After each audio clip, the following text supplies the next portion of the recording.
Hey, how's it going? It's JPChivalry. We're going live with Umineko, When They Cry, Chiru. Have you seen the new Higurashi? I have. Hey Dirk, how's it going? Spoilers for the new Higurashi. I did not expect that.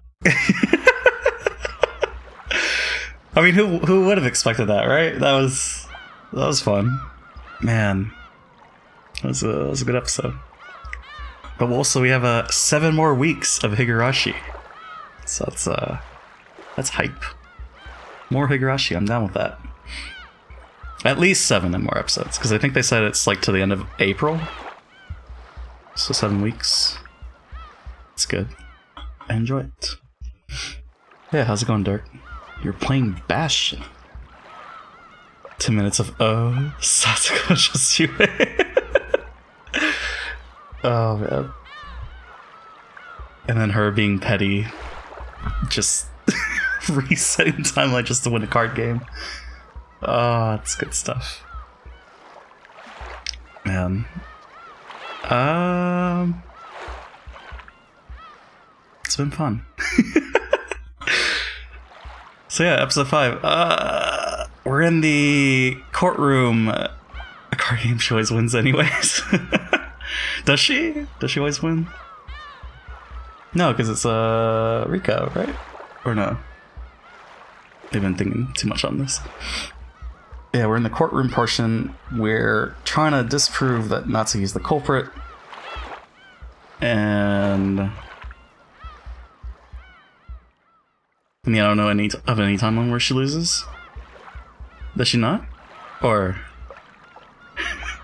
is this a meta joke? No, does she win? I can't recall.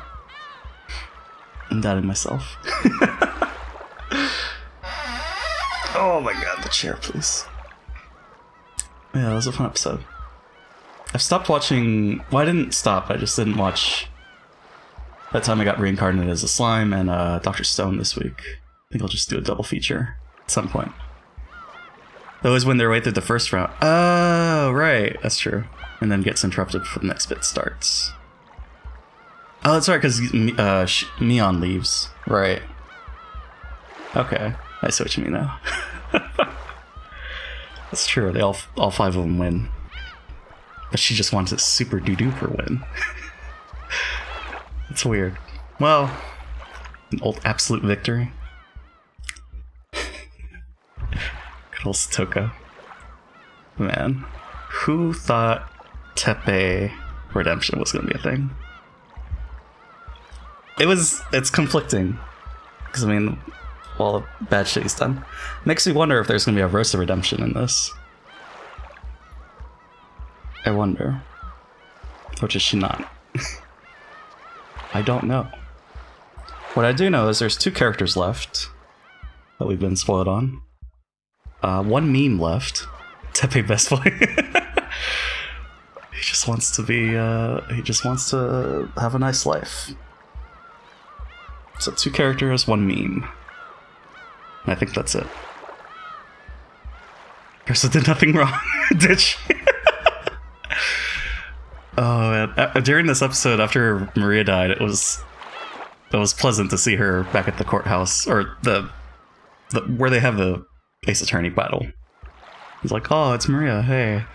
Haven't seen you in a while. Mr. Ooze. But man, I'm curious. What is Battler gonna do? Does he do anything? That's a question I gotta find out.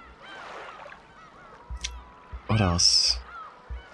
Not much since the last stream, right? Yeah, besides watching the new episode, because that was what I started the day with. And then avoided the comments. And here we are. I guess let's load. We should be finishing this today. I wonder. Oh yeah, 319 and 319. Consistently ending the stream at the same time. Oh, right, there's another thing. So there's a music track that I've been hyped up on. I don't know if I've heard it, but I wonder if I've heard it and I just... maybe, I don't know. It's fine. If it didn't click with me, it didn't click with me. Is it all of them? No. It was the, I guess I can say the title. It's the Executioner. The Executioner is the one. So I don't know if I've heard it. I'm not gonna check until I beat the game, or finish the whole answer arc. That's the one I've been hyped up on. Or that I saw a comment about. That was gasping about it. But I mean, the music's been good. Do I have to lower the volume? No. I think we're good. Expressionless wax figure-like audience followed suit, and an unshakable verdict was welcomed with a great applause. And so, the truth of this tale was decided. Right now, no humans exist on this island except for those in this parlor. And with one exception, it has been shown that none of them have committed murder. And the culprit is among these people. Among us? Whoa, whoa. In that case, it's conclusive, isn't it? Unless the culprit is a witch who committed murder with magic, that is. It was you? You killed George? Killed my husband? Why? Why? I didn't kill anyone. I didn't. But they say that she's not the culprit, but is it possible that she's the culprit for Hideyoshi's murder at least? I mean, because I guess they're just talking about the first one. Words. In a panic and with a voice that was far from calm, in a manner that was, to put it coldly, unsightly, Natsuhi denied the suspicion placed upon her. However, there was no longer any way around it. She stood up, brushed back her long hair, pointed at Aunt Natsuhi, and said it one more time. Oh! We're back at the beginning.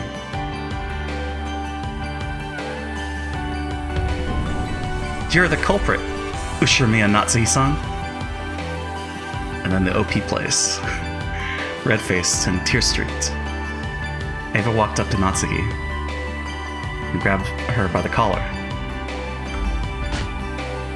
Then, wordlessly, she slapped Natsuhi's cheek. Natsuhi, who had never been slapped in her life, was shocked by the taste of iron, which she was feeling for the first time. It turned to a scuffle between Eva and Natsuhi.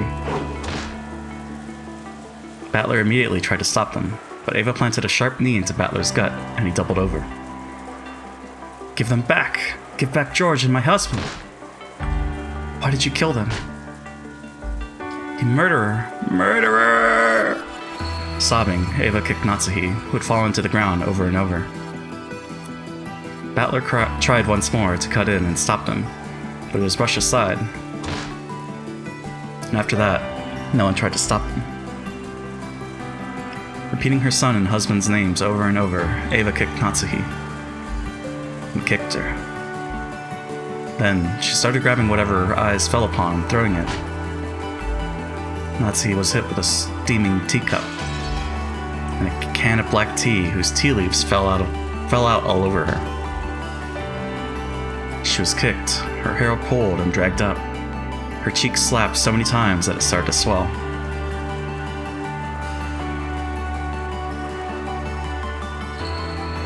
No one tried to stop it. It wasn't because they were worried about Eva kicking them too.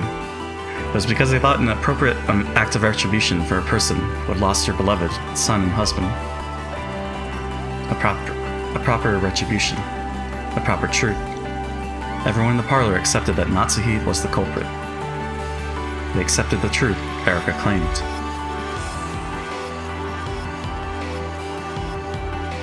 So it became a proper truth, and Natsuhi was designated as the proper culprit. She had already lost the husband and daughter who might have protected her. Even Kinzo, who should have given her a final bit of strength, and had already vanished like a bubble in the ocean of illusions. No longer would anyone protect her. No longer would anyone believe her. So she was now the true culprit. Eva's shoulders heaved with her heavy breathing. Apparently her anger still hadn't abated. Erika patted her shoulder and made Eva take a step back. Of course, this wasn't to protect Natsuhi from violence. It was to further humiliate Natsuhi now that she had been branded as the culprit. Natsuhi-san, I've solved 2 of the 3 riddles. The whodunit, and the how done it. The final riddle, the why done it, must always be confessed by the culprit herself. Please follow the rules of the mystery genre and confess. The why done it refers to the motive. If this was a third-rate mystery, you would let out a high-pitched laugh about now, confess to the crime, and start telling the story of her sad past. Don't tell me you intend to make me explain that part as well. I am not the culprit. Someone believed me. I just had my husband taken hostage, was threatened, and fell into a trap. Natsuhi, with her hair a mess and her face red and tear-streaked, protested to everyone, but no one met her gaze, because it has already been resolved that Natsuhi was the culprit. Because Lambda Delta had acknowledged that the culprit of the tale was Natsuhi and had woven it that way. None of the pieces will pay any heed to Natsuhi's, to the culprit's words. Natsuhi isn't the culprit. I'm the Golden Witch Beatrice. I'm the one who commanded Rakanjima this night, and who has reigned since long before the time you were all still scared of the dark. Why can't you just call it my sin? Why must you suspect Natsuhi? Acknowledge me. I committed all the crimes. There's no way a human is the culprit. The illusion of the witch had already been crushed, and Beato's voice didn't reach anyone. The verdict had already been made. Everything had been decided. No one can hear you. You're a phantom, a mere illusion. Go back to being a simple portrait. You're a faint phantom of a witch, born when Kinzo shared his illusion with his relatives. That is the truth chosen by this world. So, great Lady Lambda Delta, now's the time for you to bury the ridiculous and foolish illusion that this witch claims is the truth.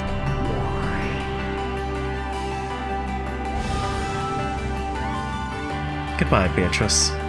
I made you a witch expecting that you'd either become my friend or help distract me from my boredom. You've answered to my expectations. The second one, that is.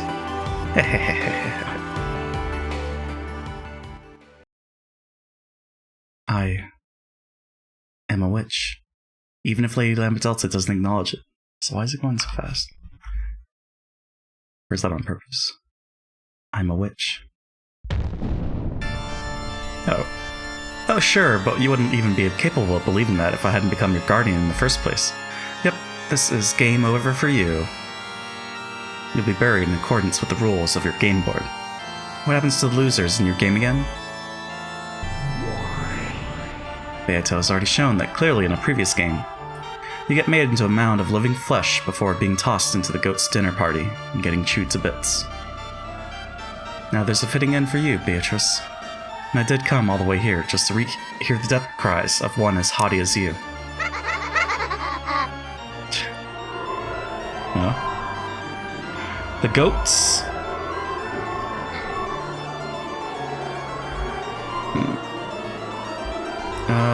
Hold on. Let me answer text.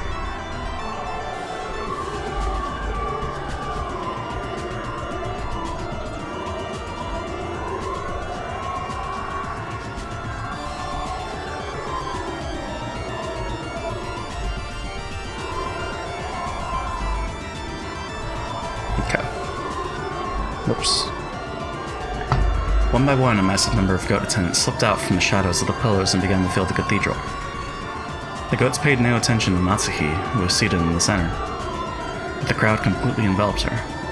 From Beato's point of view, up on the balcony, it probably looked like a huge boiling pot of goats.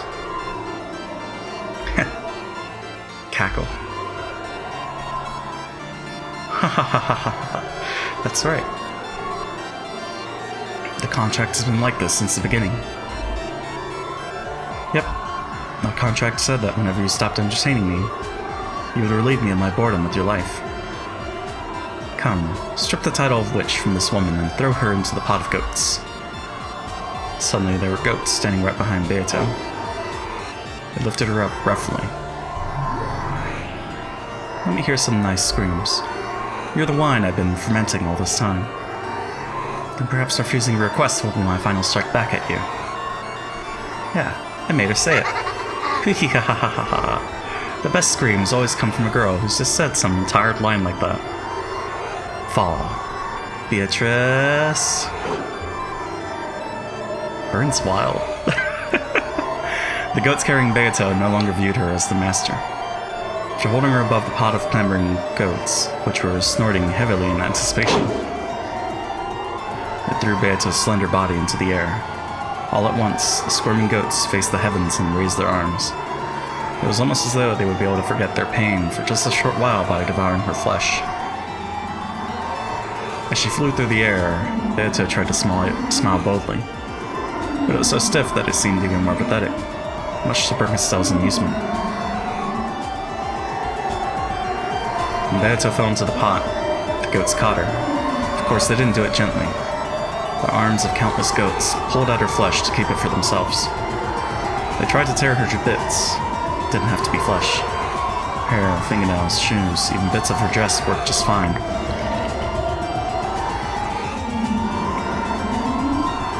The mouths of those goats were the gateway into hell. However, Beato was too big to enter into that gateway, so they had to chew and tear her into bits small enough to fit into it. Of course, Beato let out a bold laugh. She laughed from inside the pot of goats. However, her expression was very different from the one she had wanted. It was an expression not of a witch, but of a single human yelling her death throes. Oh. Is Battler saving her? Then the sea of goats parted. Oh? Lanner leapt forward, slicing all the goats in her path with a single flash of her longsword. It was a clean slice, like cutting through butter. The goats were surprised by Lanner's sudden appearance and stepped back. In the center, Beatrice cowered in tatters, sobbing. What's this supposed to be? Lanner, Inquisitor of Heresy? My apologies, but I have something to say. There's someone who has an objection to this ruling. His name is Ushimia Battler. Oh? Is this new? All the goats stared at Battler. I think it is new. What is unsatisfactory about the court's ruling? Do you possess any new evidence of truth sufficient to request a retrial? Retrial. Gah. I get it. Lanner is offering me a helping hand. If she hadn't jumped in here, it'd all be over. Now, I fully understand how I'm supposed to fight. But because I understand how, I'm unable to fight right now. After all, I can't win by simply countering Erica's truth. If I want to deny her truth, I'll need to present a different one. I still don't have a clue what that truth is. The letter thing also tripped me up. Like, I have no idea how they put the letter down there and then do the knock. There is nothing that is not healed with time, and there is no truth that cannot be reached if you spend enough time searching. The rhythm's all off. However, I can't do the voice again. However, all trials have a limited time in which the truth must be decided. There we go. Therefore, a truth that cannot be reached within that limited time cannot become truth. Yeah, I know that. By now, everyone is certain that Aunt Nazi is the culprit. Might be too late now, even for the real truth. Aunt violence will probably go unstopped, and no one is even thinking about protecting Aunt Natsuhi. It's no longer a situation where we can say, oh, the truth will eventually be found. In this world, the time remaining to expose the truth is very short. It's already 2400 at the game's end. It's weird that we just skipped 2400 and we don't get the rest of the Twilights. The police won't come. The truth won't be revealed. Only the truth decided upon here and now will remain.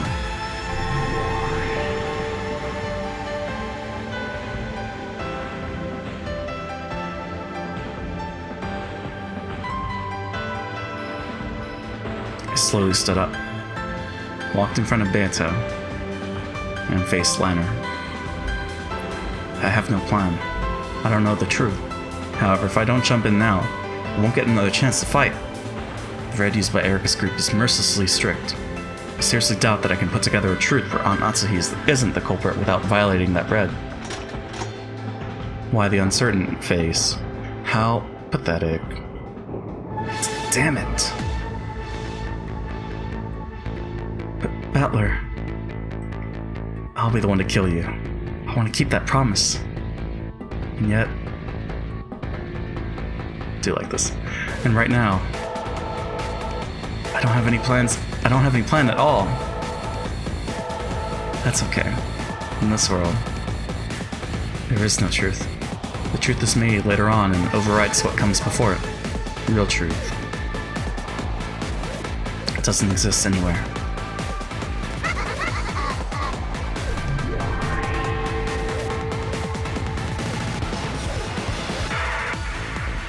Now this is a splendid scenario, Lanner. It just wouldn't be interesting unless a knight appears before the princess's execution. And there's nothing better than watching heads roll before your very eyes. Erase the old piece and the unneeded player all in one go. As you wish. Glory be to the great Lady Bernkestow. Oh, I am the head Inquisitor of Heresy, Lanner A. Knox. Step forward, you sure me a battler.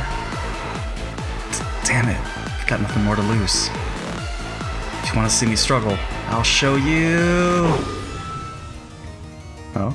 The only reason Erica's theory is so strong is because of those seals.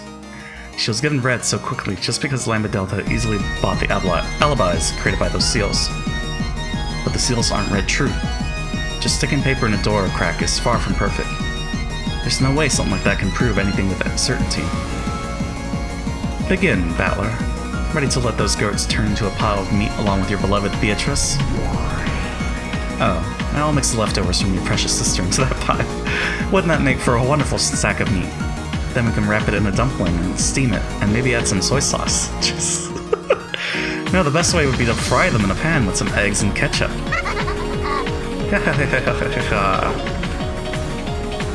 Damn it!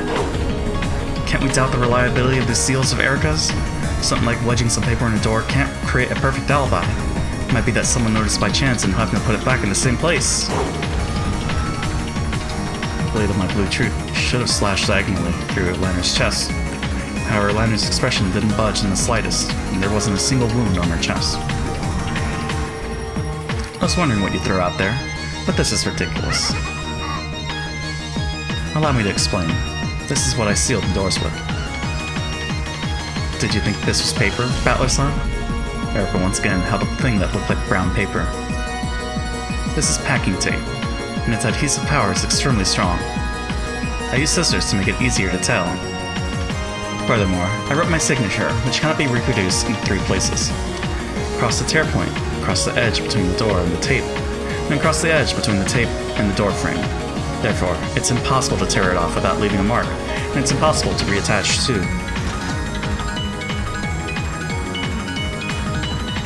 I wonder if that's the meme? Because the meme is Erica and tape, I'm guessing. But it's duct tape, not packing tape. I don't know, maybe they got it wrong. The comic did. Permission to unsheath the red key. Granted.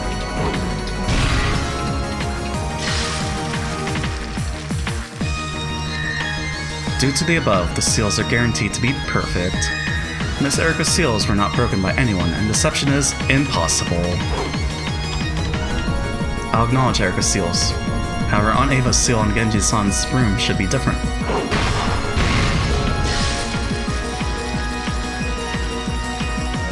Ava's seal was of the same type as Miss Erica's. That is because this method of sealing was one that Miss Erica and Ava conceived together after dinner. Erica said something about a scientific investigation and fished through the chemicals in Grandfather's room, right? There might have been some kind of solvent in there. To use that, might be able to tear off the packing tape without leaving fingernail marks. Please, allow me to speak. It is impossible to tear off any of the seals by any method without leaving marks. No. Please, allow me to speak. There were no suspicious marks on any of the seals. Therefore, it's been proven that nothing was done to any of the seals. Repeat it! Yes, gladly. All of Erica and Ava's seals were not tampered with in any way that hindered their ability to act as seals, such as being scraped off. Damn it! Damn you, using packing tape let leaves marks all over the place. Lanner isn't my only enemy. There's also her subordinates, Gertrude and Cornelia, and also Erica and her master, Bernkastel. Even Lambda Delta, one who hijacked Beata's game. Everyone in this cathedral is an enemy. Wait, so why... I mean, it's possible that someone entered the guest house while she was in the library, right? HAP work is nuts today, so I'm gonna lurk if I can pop. I pop in, my dude. Appreciate it, Supa. Thank you for the lurk. Hope you have a good day at work. Sounds like it's nuts. Hopefully it goes by easy. Yeah, appreciate the lurk, Supa. That fierce rush of red immediately repelled my feeble truth. It's obvious why. I don't have any alternate truth. Even at this final stage, I have nothing. Were the seals all that you had to discuss? You promised to give it everything you've got.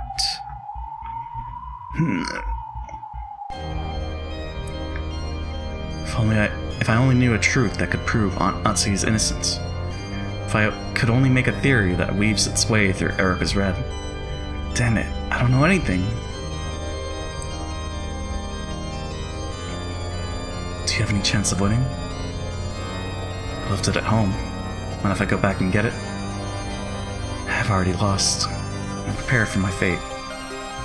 I promised that I'd kill you, so I won't let anyone else do it. I'll definitely keep that promise. Liar. I'll never trust your promises again. Huh? When did I ever make a promise to you? And what was the lie?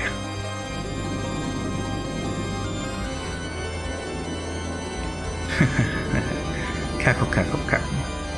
After hearing you say that, hell might not be so bad.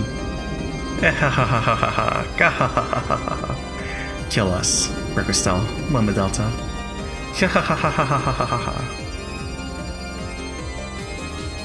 Beata let out a shrill cry, overcome with laughter. It was a broken laugh, and tears streamed down her cheeks. Battler's words would no longer reach her ears. She kept on laughing insanely, like a broken record. Is it over? Pitiful. I truly am disappointed. Assure me a battler.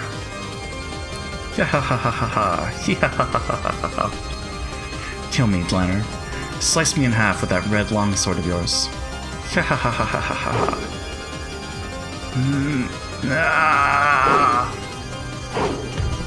Let's assume that there exists some method X that can lead someone to the second floor of a guest house without passing through the lounge. Erica claims that the windows and such were sealed, but she can't prove that she sealed all possible means of entry. There's a possibility that Erica was unable to seal entrance X because she couldn't find it. Noxus third. It's forbidden for hidden passages to exist. As the detective, Miss Erica sealed all entrances. Passages that the detective cannot find are hidden passages.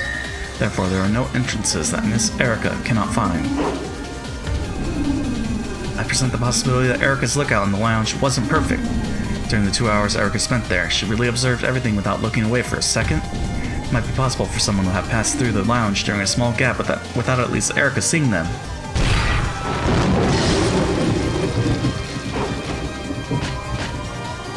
Please, allow me to speak. Lady Erica's lookout in the lounge was perfect.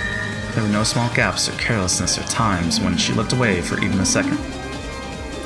Please, allow me to speak. Therefore, during their entire meeting in the lounge, only Rosa went up to the second floor.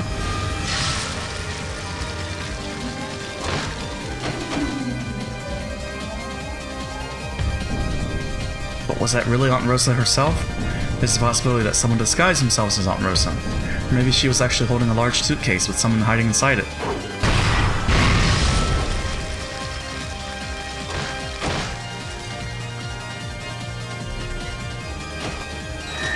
Noxus 10th. It is forbidden for a character to disguise themselves as another without any clues. There have been no hints suggesting that someone had disguised themselves as Rosa.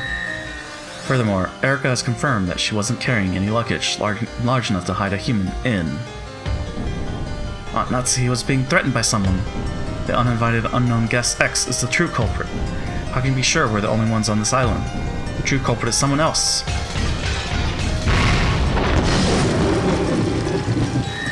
Nox is first. It is forbidden for the culprit to be anyone not mentioned in the early part of the story. But doesn't that... Maybe they were killed with poison and a remote murder. With a strange drug that can make a cut appear in someone's neck when they die. That type of murder has a delayed effect, so even with an alibi. Nox is fourth. It is forbidden for unknown drugs or hard to understand scientific devices to be used. But this is just a mystery genre, so what if they're going in the direction that it's a fantasy?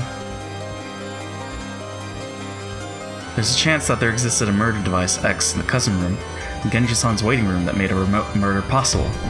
We had some secret mechanism that still hasn't been discovered and...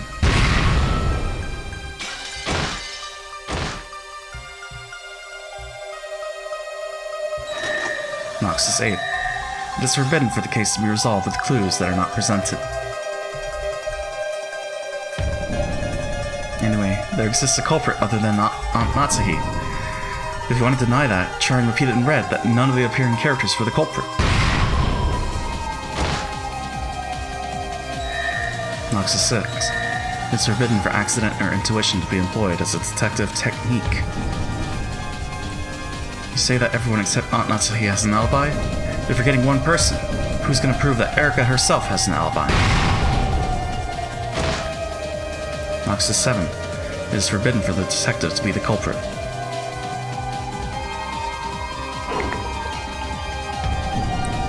Unless she's caught red-handed, you should never be able to deny the possibility that Aunt Natsuhi is innocent. Can you even deny future possibilities, like if a piece of evidence X that Erika hasn't discovered proves Aunt Natsuhi's innocence?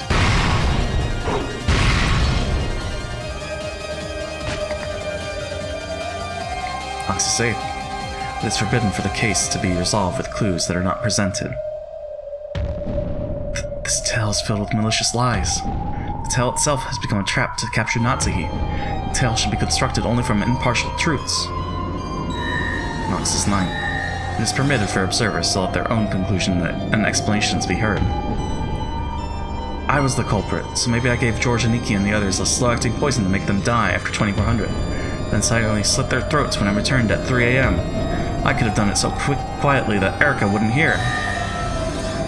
Nox is 8. It is forbidden for the case to be resolved with clues that are not presented.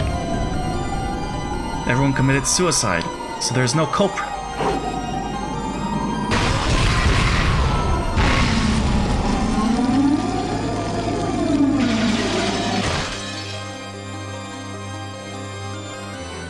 Please, allow me to speak. All victims' deaths were homicides. Erika didn't personally examine the corpses, right? It should be possible for people who aren't the detective to make a mistake when examining corpses. Please, allow me to speak. Know that no examination of the corpses could have been mistaken.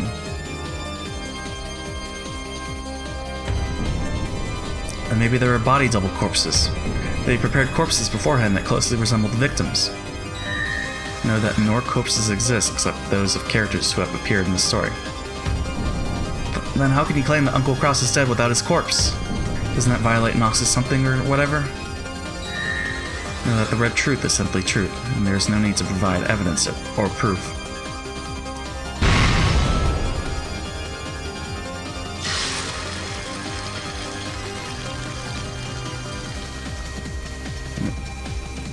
What the... Damn it! In the face of these insane arguments, any attempts to overturn the truth where Aunt Natsuhi is treated as the culprit are completely meaningless.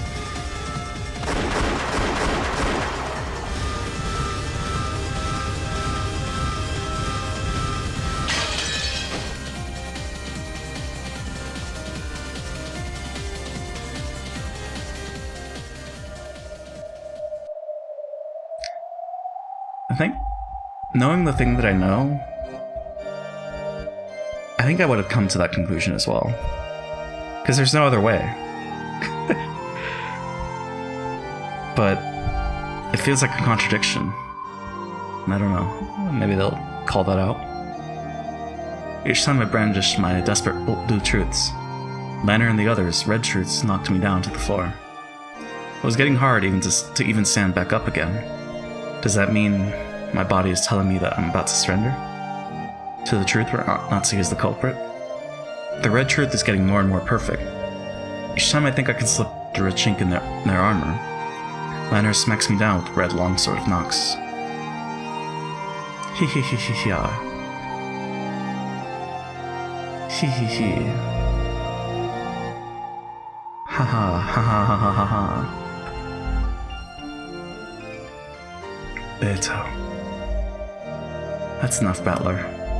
Now the endless torture that torments me, no, us, will finally end. Let us fall together into the depths. I don't want to see Beto like this. Her Majesty as the ruler of the Golden Land, her enthusiasm as my rival, are completely gone. She's just a pitiful woman who's been trampled over and lost all hope, with tears streaming down her face and a tragic smile that I can't bear to look at.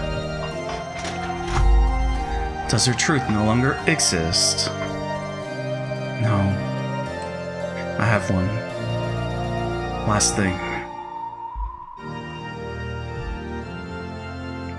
And that is a different truth where Nazi isn't the culprit. That's not it. All I can do is prove that Aunt Nazi isn't the culprit. After that, I can't show what the real truth is after all, at all. But even so, maybe at least you'll be saved that way. Why?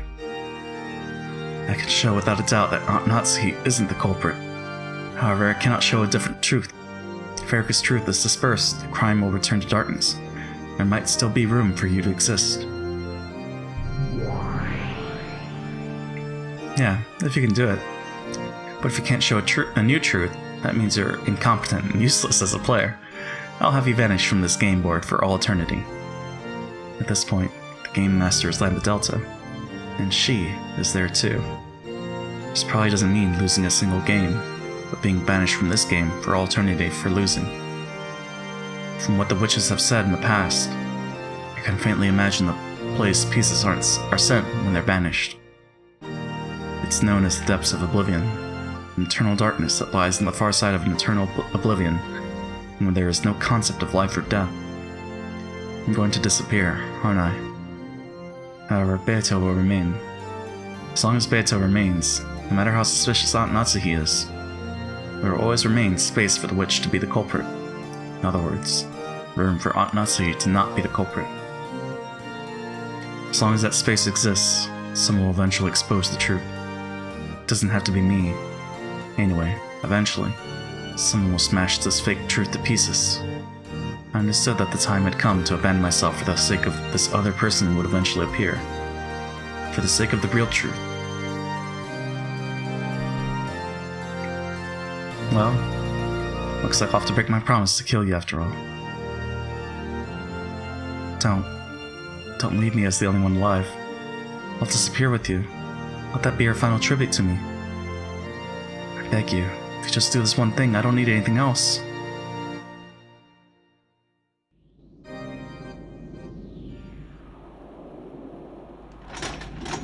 Have you used up everything you have?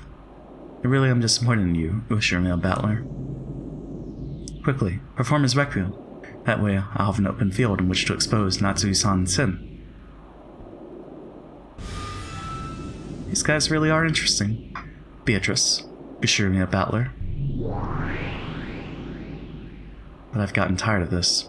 You aren't needed in our game. Giggle, giggle, giggle. Hehehe, ha ha ha ha ha ha. Do it, ladder. This is the end. If you still have one last bit of power, let me see you muster it now in your last moments.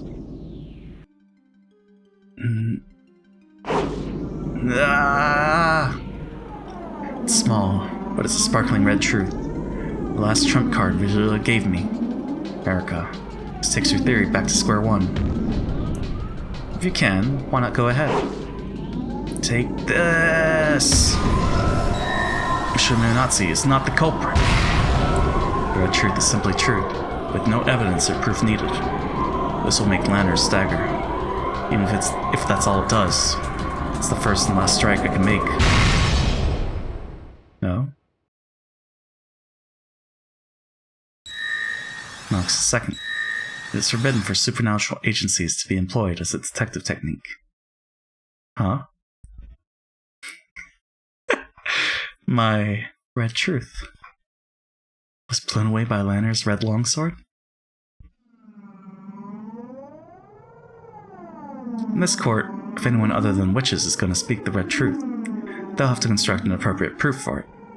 Erica has been following this procedure, right? True, Erica hadn't used the red herself even once so far. She always had Birkenstell, a witch, repeat her statements.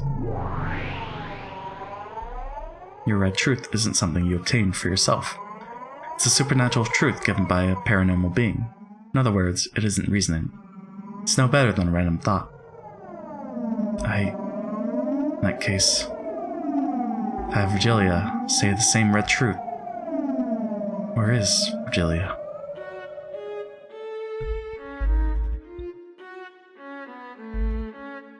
If you are to present that red truth, you must construct an appropriate argument. Can you do that? No, it's impossible. I just have the truth that Aunt Natsuki isn't the culprit, without any basis or evidence. See? Real truth is a very fragile thing. Does real truth exist? And is it necessary? Even without it, the tale will continue on. Battler. Come on, Battler. Prove the red you have shown. If you cannot, this is goodbye.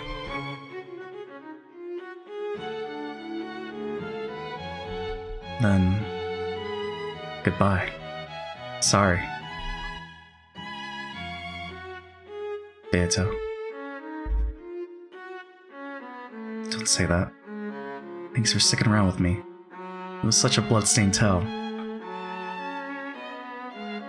But it was fun.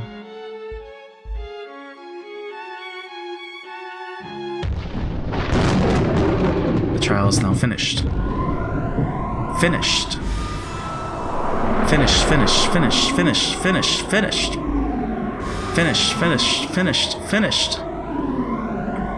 Finished, finished, finished, finished, finished, finished, finished, finished, finished, finished, finished. Finished, finished. Finished, finished. Finished, finished, finished, finished, finished. Finished, finished, finished, finished. Finished, finished, finished. Finished, finished. Finished, finished, finished, finished. Died the death. Sentenced to death. The great equalizer is death.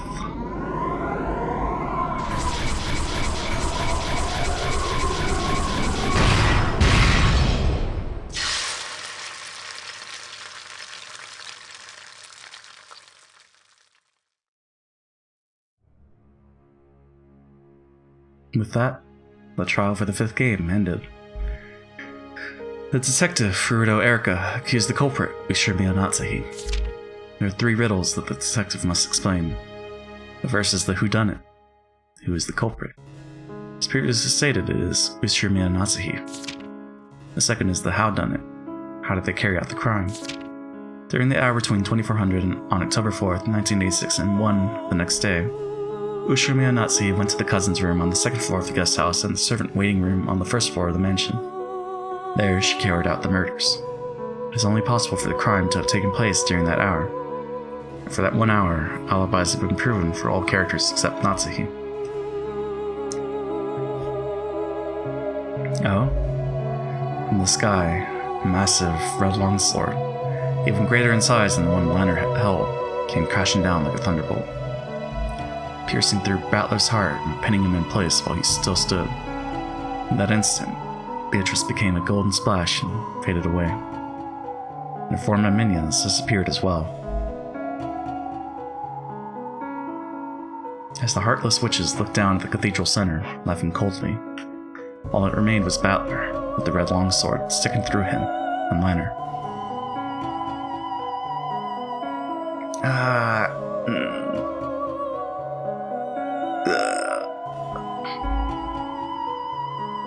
Rest in peace, Ushirmia Battler.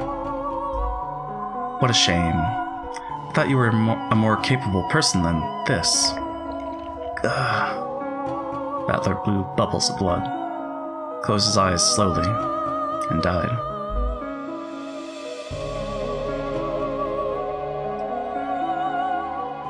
Lanner stared on in silence, then turned on her heels when she saw his life leave him. After that, all that remained was the corpse of this sorrowful man, pierced by the sword that acted as a massive red grave marker, and lit by the faint glow let in from the cathedral skylight.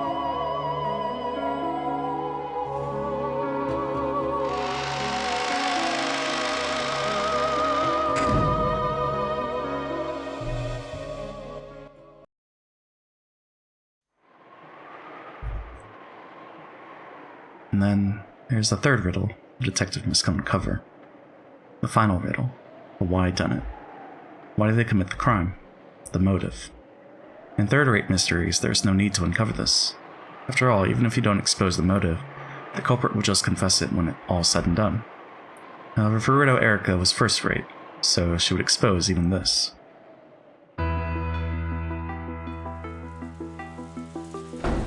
Natsuki was being confined in the parlor under everyone's watchful gazes.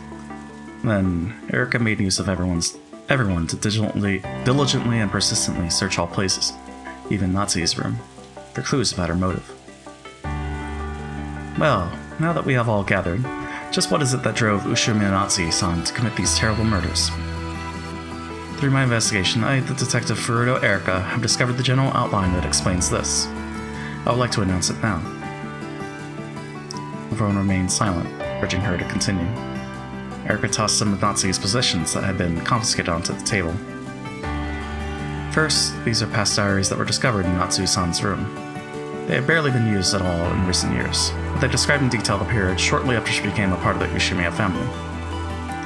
Most of them were locked, but in order to find the full truth behind this crime, I used my authority, which everyone has acknowledged, to destroy the locks in all of them. How barbaric. Reading another person's diary. For barbaric, what does that mean to you, murderer? A criminal like you has no right to privacy. And this is what I found from these diaries. Natsuki-san ended up married to Kraus-san due to special circumstances. I imagine that all of you here know much more about this than I do. Natsuki-san and Kraus-san were not married because of love or as a normal arranged marriage. If anything, it was more like taking a hostage. That is not true. This is written on the 24th page of this red diary. I am a hostage being imprisoned by the Ushirmia family under the guise of marriage. However, if everything can be resolved this way... Natsuki-san? Right here, you've already acknowledged that you were a hostage. Kumasawa-san, you have served Natsuki-san since the time she first came here, right?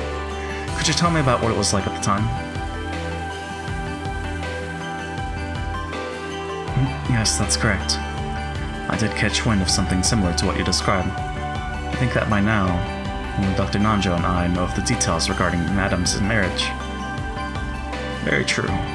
That was during Kizo-san's golden era, when he did whatever he pleased. He defeated all of his enemies and expanded his financial power. Natsuki-san's family was one of those enemies. So the time to talk had suddenly come at hand. Kumasawa and Nanjo openly delved into territory that should never have been touched upon again. This was concerning the period during which Kinzo was most feared for his ferocity. It has been said that though Kinzo had many assets and connections, he held a grudge after being looked down upon by members in the elite as being an upstart. Because of this, apparently, Kinzo wanted to find Kraus a wife from a noble family and use this to raise the Ushirmia family's status. Then he overcame Natsuki's family in a financial struggle, and proposed that a marriage be performed as a method of reconciliation. And the person he picked was Natsuki. Natsuki had been raised to be clean and pure in a family of Shinto priests, making her a true noble lady. By choosing her, not only did Kenzo cause him the worst possible humiliation, he also won what he considered to be a nice trophy. So, that marriage proposal was humiliating to Natsuki from the very beginning. Regarding the aforementioned facts, both Kumasawa-san and Dr. Nanjo's claims just now match with the contents of the diaries. Therefore, since the time Natsuki-san first took the name Ushimiya Natsuki, she has held a strong resentment against the Ushimiya family. What do you have to say, Natsuki-san? Do you acknowledge this? All the cold gazes turned to face Natsuki. Yes, it's true that I thought that at first. I thought I was being forced into a marriage without love, a hostage under the guise of a bride. However, my husband never viewed me as a mere hostage. He understood what I had gone through and gave me compassion and affection. My husband was the only person who could understand me. I see. That makes sense. And there are many scenes in your diaries showing that Kraus-san knew of your difficulties and showed kindness. However, on page 47 of this diary, you describe these moments as being unpleasant, correct? Let me read aloud. When Kraus tried to show kindness, it only makes me feel more wretched. Sometimes I think he might even be trying to humiliate me further. Therefore, we can tell that Natsuki-san paid her husband's kindness with contempt. Wait. Yes, I may have thought that at the beginning. Back when I was still overwhelmed with unease, I couldn't accept his kindness and wrote of my distress from time to time. But I eventually realized he was sincere and grew to accept his feelings. Well, nothing like that appears in any of these diaries. I never even wrote it down. Those feelings are so secret. Judging by many diverse bits of evidence and testimony, it's clear that you despised your husband, and there exists no evidence that you eventually accepted his feelings, as you claim. I loved my husband. You can't find any testimony or evidence that can be used to elevate that statement to the level of red truth, right? Does anyone need evidence to say they're in love? You can't trust anything besides the red truth.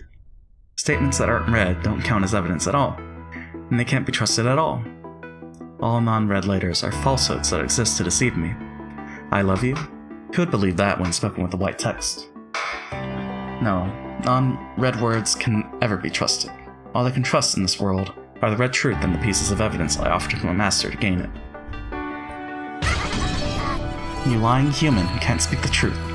Humans lacking the red truth have no right to speak of love or the heart of truth, or truth. Did you know? Men aren't as stupid as you women think they are. Men never really take it seriously when a woman says, I love you. What a pitiful person. You see that you've never truly loved someone. Romance is unnecessary for a detective. I don't think I've ever used the word romance except to explain a motive for murder. No matter what you say, we loved each other. I should be apologizing to my husband for always writing down my complaints and nothing else. But I've devoted my heart to him. Even if I can't prove it, that is the truth. Rejected. You just don't know when to give up, do you? By now, due to evidence and testimony, it's clear you hated both your husband and the Ushimiya family. That's right. Can't even count the number of times I've heard you complain. Oh, and you've never talked behind Hideyoshi-san's back. Damn it, you killed my husband. How dare you say that? Die and apologize to my husband. Please, cease your violence, Ayla-san. This is not the precious moment where I question and convict the culprit. It's not yours, okay? Well then. Over the next several years, she appeared to have gotten used to her new way of life. But in actuality, an intense hatred still lurked in her heart. Taking that into consideration, there would be nothing odd at all about her deciding to take revenge. Don't act like you know what I'm thinking. Each time Erika read Natsuki's diaries, one after another, she exposed more of Natsuki's emotions during those painful days. Natsuki hadn't written them to leave those words behind. She had written to forget those memories and seal them away. That's why she had written down her feelings during those painful days. Locked them up and sealed them away for all eternity. However, Erika claimed that these were Natsuki's true, hidden feelings, that had been locked away and concealed. Since it had already been concluded that Natsuki was a murderer, everyone accepted Erika's claim. By this point, the red truth wasn't even necessary to establish Natsuki's motive. As long as the reason seemed plausible, everyone would believe it. No matter how much Natsuki might object, no one would believe her. No one could accept the truth Natsuki spoke of about the days she had spent loving her husband. That had been painted over by a false truth, in which she hated her husband and swore revenge against him. The pen of the gods that composed the truth that had been given to Erika. And so what? Who gives a damn about your past? Murderer, murderer! Stop that. I can understand how Natsuki-san felt. I always thought this day would come, eventually. Poor thing. Poor thing. I think she's just one of the pitiable victims of father's wild life. I knew of the pain in Madame's heart. I always tried to support her, but I failed. Look what has happened. I don't even understand the emotions of love and hate. You will someday. It can become a reason to live, and also a reason to kill.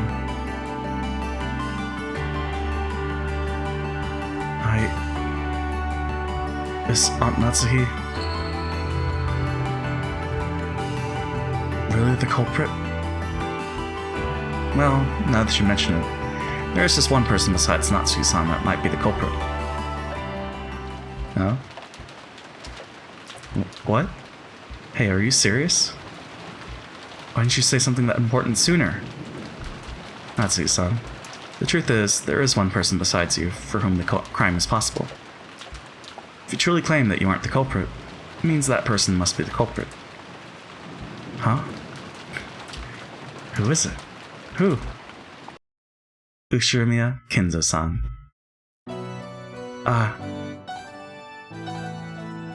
Early this morning, Kenzo-san went outside through the window of the third floor study, and his location is unknown.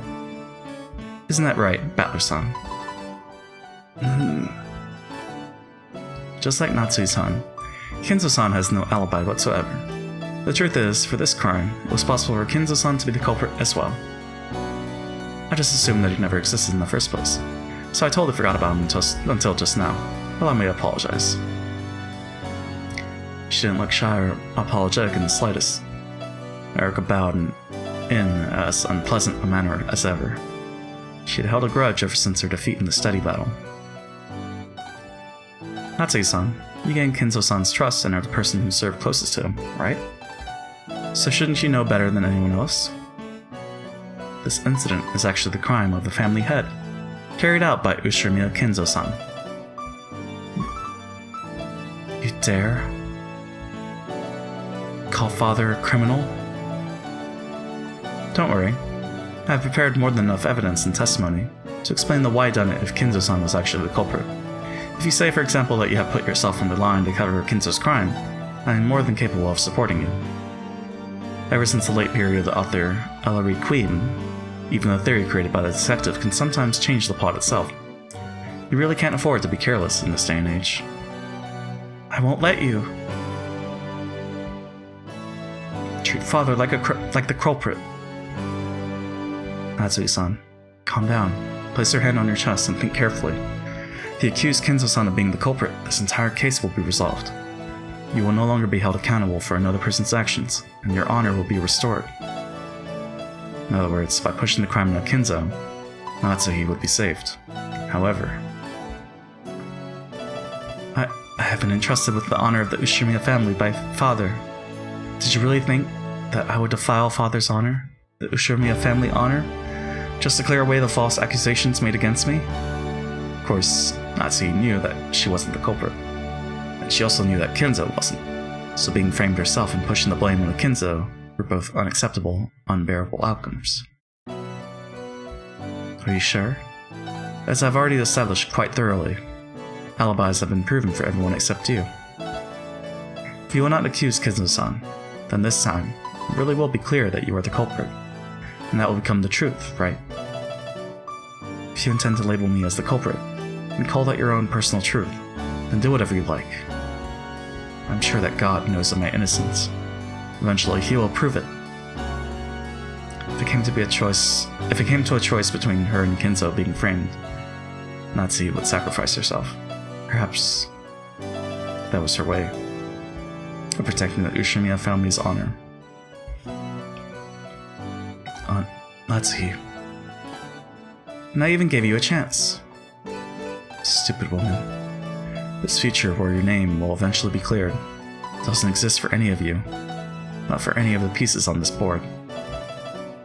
Natsuhi had made her decision. If they were going to call her the culprit, she would let them. She boldly rejected the thought of selling Kinzo's honor to gain a momentary truth where she wasn't the culprit. And therefore, the tale was woven with her as the culprit. In the future, if the accusations against her are proven false, this tale will probably be rewritten. However, that future will never come, I think. Truth is a fleeting thing. Even if I am a good person until my death, if some heartless person after my death overrides the records and says I wasn't a good person, and if that is shared with everyone else, then even all the goodness in which I've lived my life could be overwritten easily. And so, I think that I won't live as a good person for all eternity. If you claim that Kinzo-san was not the culprit, he would need an alibi proving that the crime was impossible for him. Otherwise, we cannot truly be certain that you are the culprit, Natsuhi-san. Erika is probably known for a long time. Kinzo is nothing more than an illusion to make the inheritance problem more uncertain. However, it would be very hard to prove that he was an illusion. The only way to do this would be to confirm Kinzo's death. But as has been made known by the Red Truth in previous games, Kinzo died a long time ago. And in this 5th game, his corpse hasn't even appeared. In a situation like this, it wouldn't be easy to absolutely prove his death.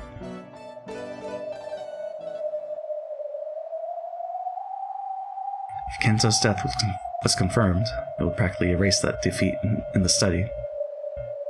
It was the only way Erika had of removing the humiliation of that loss. There was something that could confirm Kinzo's death almost as certainly as real proof, and that was the confession of the culprit. It would mean having Natsuhi herself acknowledge that Kinzo no longer existed in this world. That way, it would be acknowledged that Erika's reasoning in the study was correct. That loss would be painted over, and it would be rewritten as Erika's victory.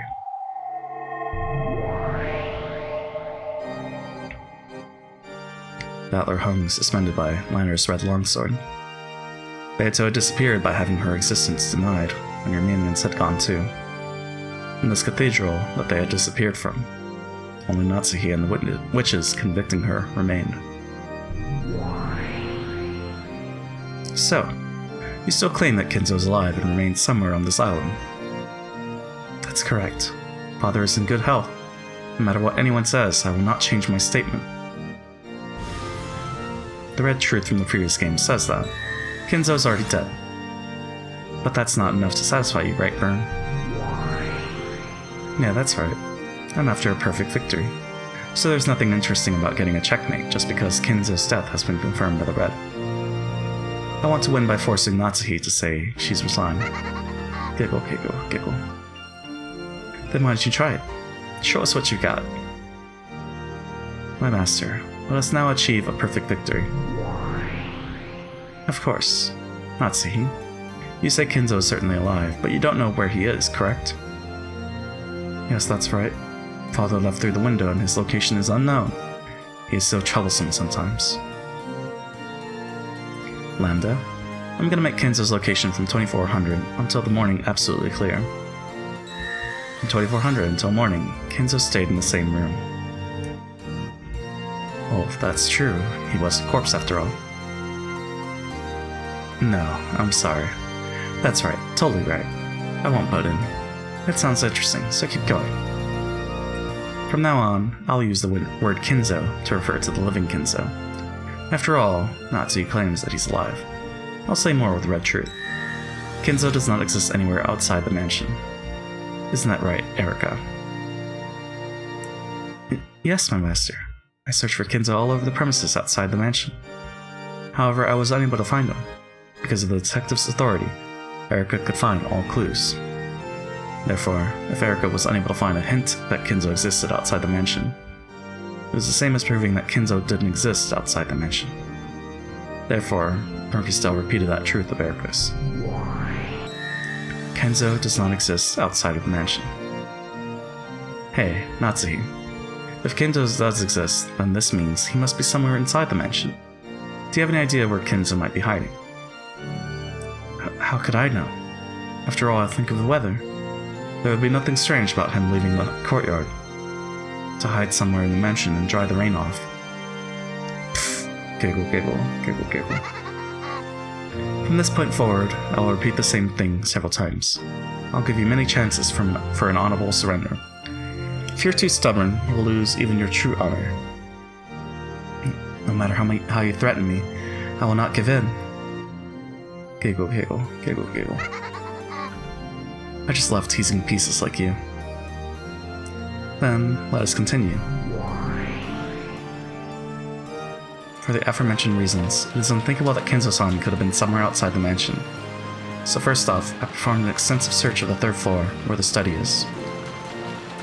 However, there was nowhere he could have been hiding. We couldn't find any trace of Dad on the third floor. So then, where is he, Natsuki-san? I don't know. If he's not on the third floor, perhaps he's hiding in the basement. Yes, the basement. The boiler room, that underground storage room. Every part of your suspicious basement was also included in my search. Yes, I searched too. I didn't see Father anywhere. I'll say it again. Where's Kinzo-san, Natsuki-san? In that case, he was probably on the first floor or the second floor. I see. Process of elimination does tell us that, doesn't it? We then thoroughly searched the first floor. And the result? Nothing. We were unable to find Father. I'll say it again. Where was Kinzo-san, Natsuki-san? Then he was probably hiding on the second floor. How should I know where Father was hiding? Are you sure about that? Do you really not know where Kinzo-san was hiding? Madame knows. Where Kinzo was hiding? That's insane. That can't be true. But Shannon and Cannon knew that Kinzo was already dead, so they didn't have a clue how Eric would use a phantom of a person who didn't exist to corner Natsuhi. When was the portrait added? Kinzo is nowhere outside the mansion. Kinzo isn't on the third floor. Kinzo isn't in the basement. Kinzo isn't on the first floor. Therefore, the only place Kinzo could possibly exist is the second floor. I accept that red truth. Natsuhi, Kinzo should be somewhere on the second floor. Will you still not tell us where he's hiding? No matter how many times you ask, it won't change the fact that I don't know. Erika, start from the beginning and go in order. Investigating the entire second floor. Use the detective's authority to avoid missing a single clue and to see through all types of hidden doors and hidden rooms. Yes, my master. That Natsuki-san's pretty dumb, isn't she? She still can't see where we're going with this. Giggle. No need to talk more than is necessary. Come on, Erika. Take everyone with you and begin the investigation.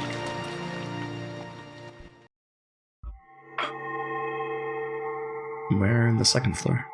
The VIP room? Erika used her detective's authority to take everyone, even Natsuhi, and go up the second floor to search every room, starting at one end. Even for rooms that were thought to have nothing at all to do with the crime, Erika did not relax her search in the slightest. Her search was thorough in every single room as they moved through them all. So, you still won't tell us where Kinzo-san is hiding? Stop saying that! How many times do I have to say that I don't know? Natsuki-san? Even if we do keep searching, we'll never be able to find Kinzo-san at this rate, right? Of course, Kinzo doesn't exist.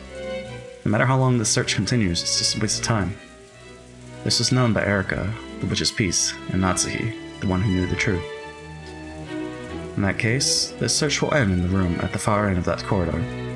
In other words, it will have been proven that Kinzo wasn't in any of the rooms except that one. What do you think about that? He isn't on the 3rd floor, the 1st floor, or the basement. And he isn't in any of the rooms on the 2nd floor except one at the end. So if he really did exist inside the mansion, it had been proven that he could only exist in that room at the end. In other words, this was Hempel's Raven. Because it had been established that a living Kinzo couldn't exist anywhere except the final room at the end of the corridor. That automatically meant that a living Kinzo existed in that final room. And that room at the end of the corridor was...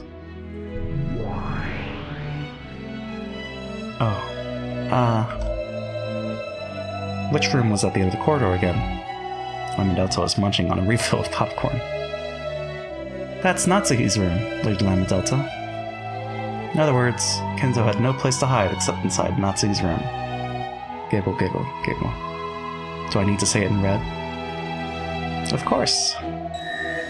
Kinzo does not exist anywhere outside Natsuhi's room. Well then, that means this room is the only place left.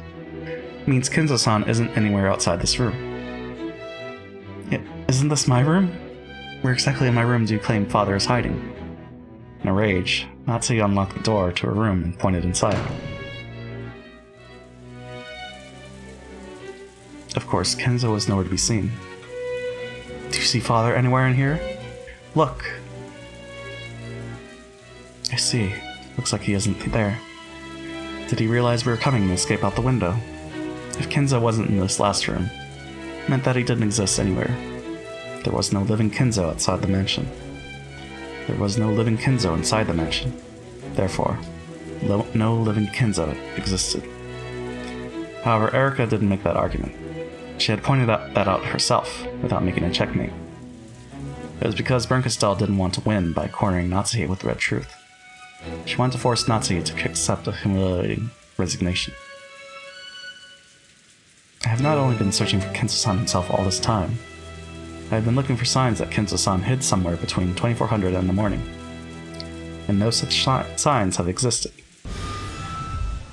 In other words, from 2400 until morning, Kinzo was always inside, was always holed up in the same mansion, in the same room.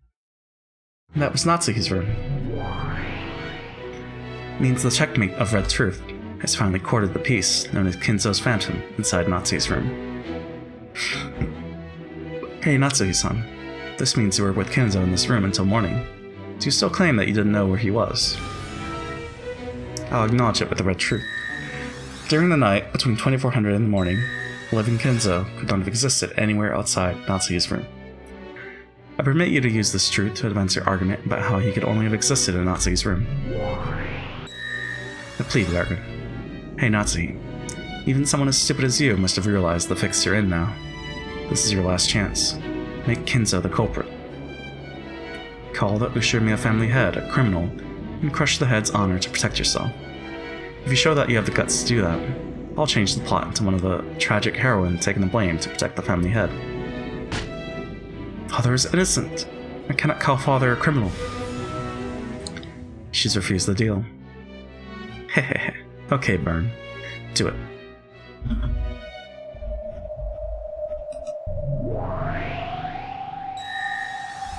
During the night, between 2400 and morning, there exists no place for a living Kinzo to exist except inside your bed. Inside the bed? What? And... what do you mean by that? After conducting a thorough search of this room, and a detailed scientific examination, I discovered that Kinzo did not exist anywhere in this room between 2400 and morning. However, your bed is the only exception. A shocked silence dominated the room. Natsuhi completely forgot to close her open mouth. Last night, around the time the gold was discovered, so probably at about 2300, Kinzo-san escaped from the window on the 3rd floor and snuck into the bed in your room. And that's an even more unfortunate result from my investigation. It has been proven that you are also sleeping in that bed. I'll repeat it. From 2400 until morning, a living Kinzo could only have existed inside Natsuhi's bed. And last night, Natsuhi also slept in that same bed. Wow, look how close they were! So you two were so close to each other, you slept sharing the same pillow? Blue truth. Therefore, it is suspected that Ushimiya Natsuhi and Ushimiya Kinzo had sexual relations with each other. Why else would a man and a woman share the same bed all night long? Wow. How rude! To think that I would do such a thing with the father who respected so much. I won't allow you to say such things. Natsuhi, use the red truth to counter this blue truth.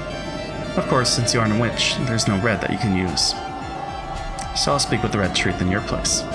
At least I will if you can show me convincing proof. How could such proof even exist? How low are you willing to sink to mock me?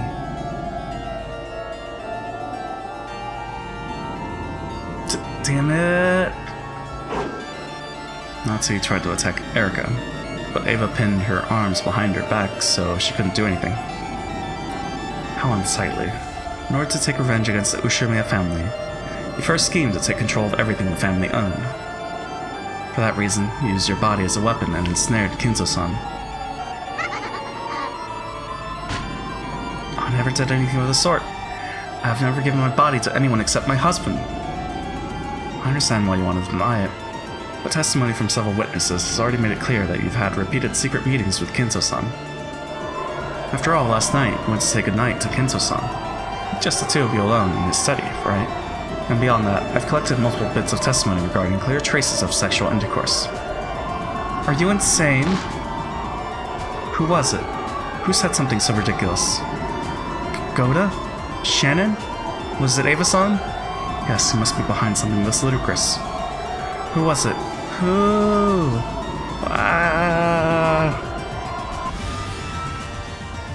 I've received testimony from those involved. Wow, this is pretty fatal. Giggle, giggle, giggle. No room for doubt. No room for doubt now. Hey, Natsuhi. Looks like you don't even have a scrap of honor left now. But I'll give you one final chance before I build you the worst of all possible fragments. Go ahead and say that Kinzo wasn't there, okay? That's right. Sure are stubborn, Natsuhi. The Ushimiya family has already been torn to ribbons, right? Are you really that desperate to confuse the inheritance problem by pretending Kinzo exists? This is my final challenge.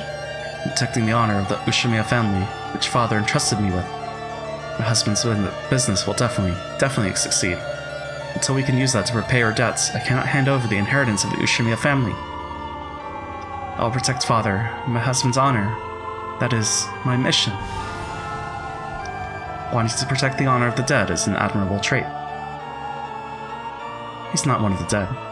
We're talking about the honor of a convenient delusion inside Natsuhi's head. The real Kinzo never once ordered Natsuhi to protect that honor. Wow. As Natsuhi screamed, she fell down to her hands and knees.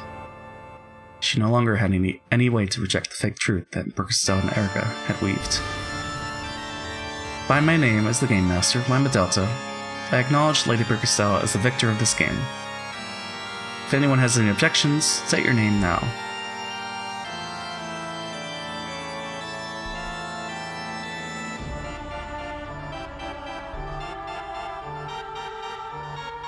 Of course, there were none.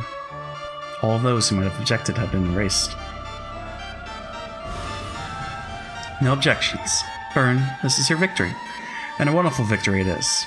Now you must weave up the fragment of the truth.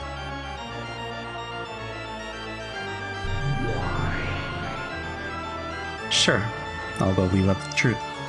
This is the truth of this sad, pathetic tale. Though I did want Natsuhi to acknowledge her crime while half laughing, half crying. After all, that's standard in the genre, right? Giggle, giggle, giggle, giggle.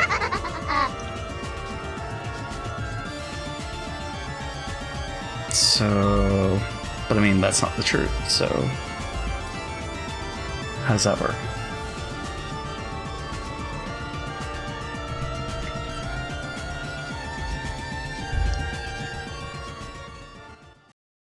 How does this play out?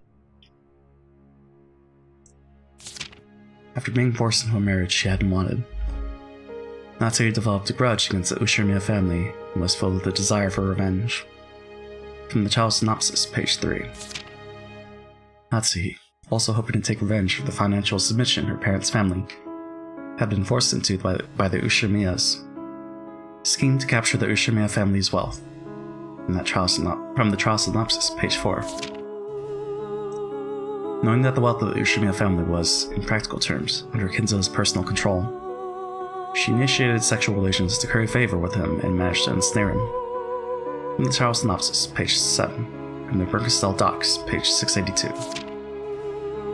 To curry favor with Kinzo, Natsuhi repeatedly imitated Beatrice, the witch of Kinzo's delusions, and engaged in sexual acts. Kinzo saw his long-lost mistress in Natsuhi and was easily ensnared. Furthermore, by chance, she was sometimes witnessed in disguise by the servants, and this became part of the foundation for the legend of the witch. From the trial synopsis, page 8. From the presented evidence number 17. From the Bernkastel Docs, page 802. However, late at night on October 4th, 1986, Ushimiya Battler discovered the hidden gold. The relatives were in uproar and decided that Battler should succeed the headship, so Natsuhi planned the crime. She murdered the children in the so-called cousin room and tried to frame Battler for the crime. Furthermore, Genji was murdered for opposing this scheme. Later on, Hideyoshi was also murdered. From this point on, she displayed the strong intent to indiscriminately murder all those involved. From the trial synopsis, page 27. From Supplemental Materials B, page 61. From the Bernkastel Docs, page 1103. The following outlines the details of the crime. 2400, October 4th, 1986. Natsuhi decided to commit the crime. She asked Genji to assist her, but was refused, so she murdered him. She then murdered her husband, Kraus, in his own room. From the trial synopsis, page 40. From Supplemental Materials S, page 8. From the Bernkastel Docs, page 1105. From GC Eternal Docs, General Affairs A09, number 9974.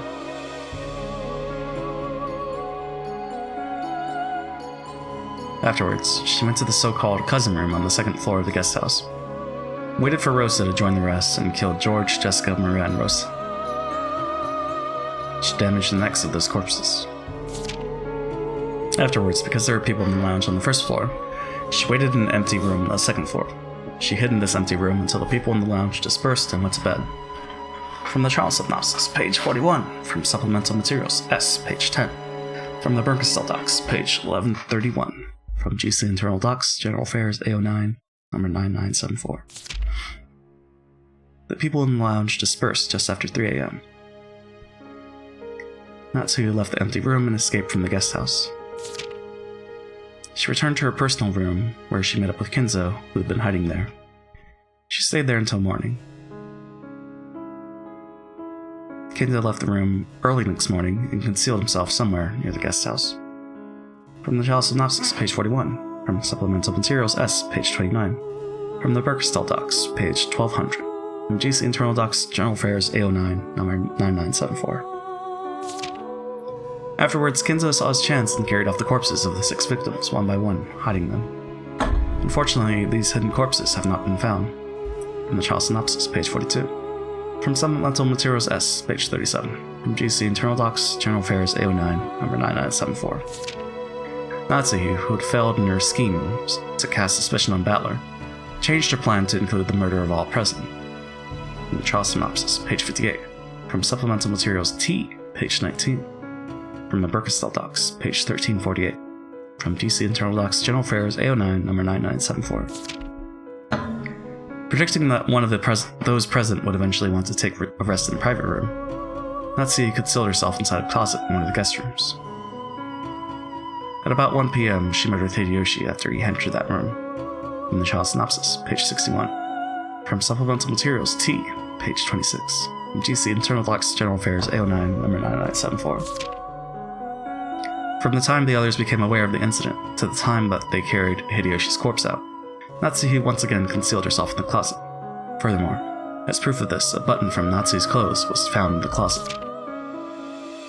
Afterwards, she left the closet and tried to return to her room. However, Furuto Erika found and questioned her first, and she confessed to the crime. From the trial synopsis, page 63. From supplemental materials T, page 32. From presented evidence, number 26. From the Rukastel docs, page 1348. From the Lambda Delta docs, line 7. From GC Internal Docs General Affairs A09, number 9974. From GC Internal Docs, first subsection, U99, number 0107. From GC Official Notice, number 0172. 4434.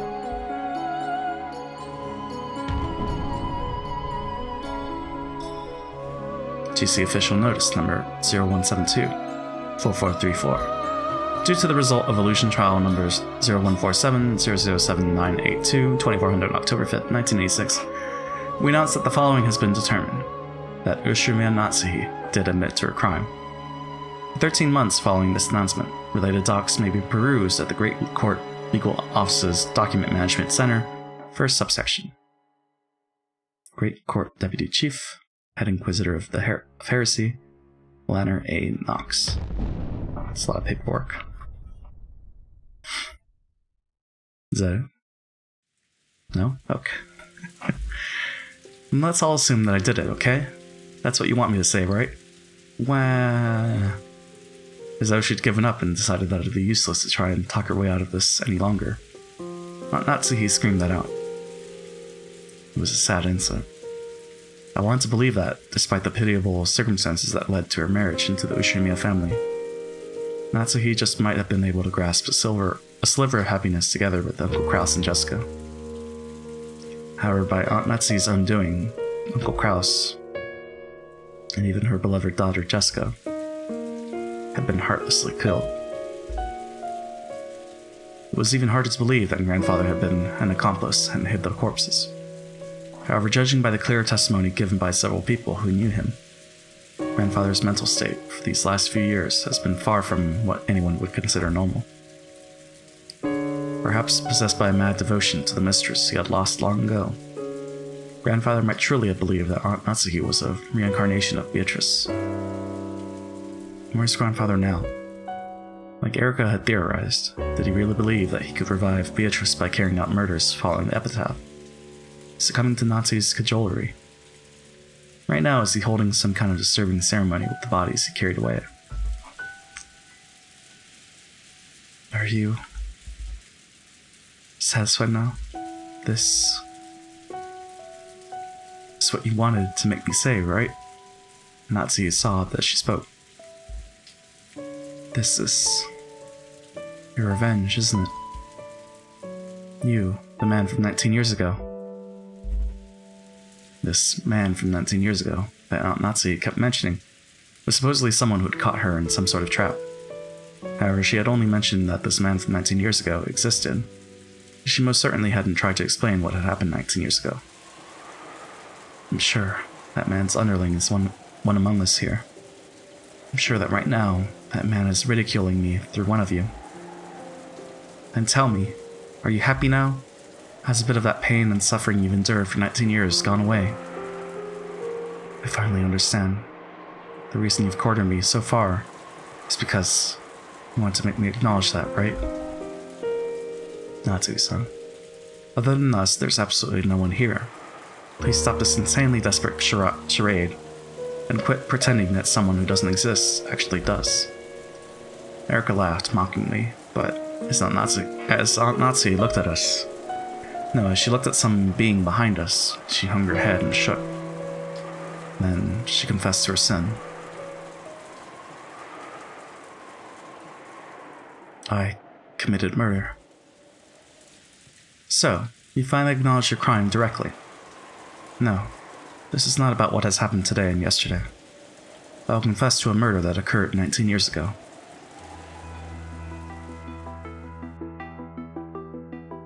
The adults all whispered together, wondering what this was about, because they had never heard about a murder case 19 years ago. 19 years ago, I committed a sin. I couldn't forgive it. That baby. Baby? Now what are you talking about? On that day, 19 years ago, Father entrusted me with a baby. Since I still couldn't bear a successor on my own, Father told me to adopt a child. He made me hold a baby that he said had been brought here from an orphanage. Do you have any idea how humiliating that was to me as a woman? The mix of conflicting emotions of anger, sadness, regret, and possibly defiance. Not to confess.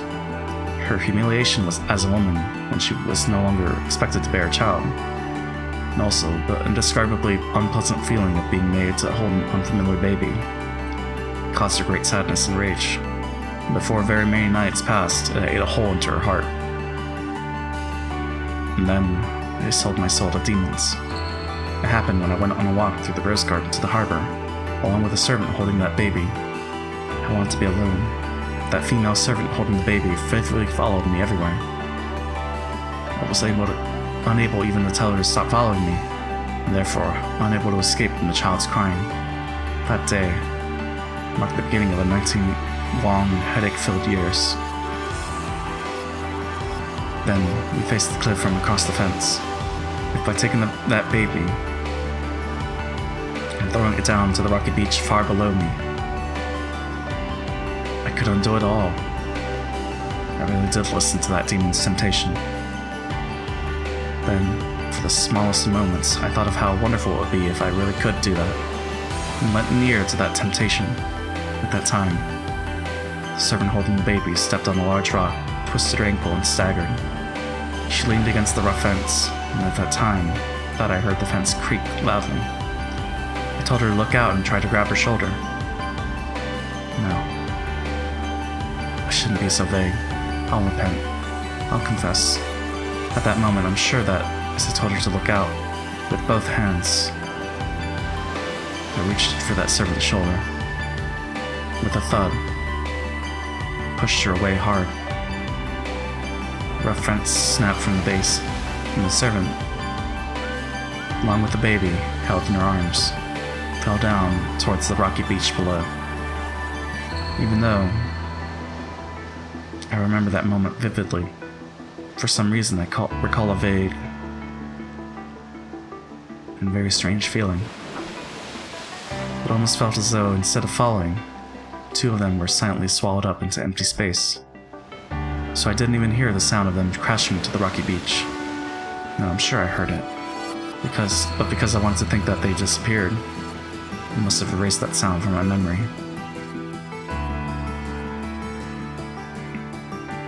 And then, for an instant, I thought it was a dream. It was high enough that I couldn't see the two of them below me just by leaning over.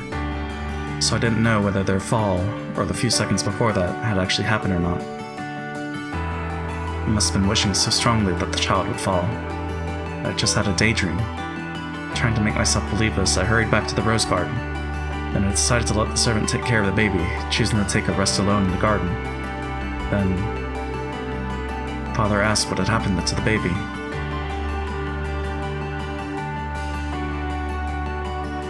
And an uproar began over the disappearance of the servant, who had been in charge of it. Eventually, the broken fence was discovered, and the two corpses were found at the bottom of the cliff. The child had apparently been here for reasons that couldn't become known, so his existence was hushed up. And the official story was that the servant had had an accident on her own and died. That's right. Had been here? That's right. I stole away 2 innocent lives in one go. As for the poor servant, her poor family was graciously compensated.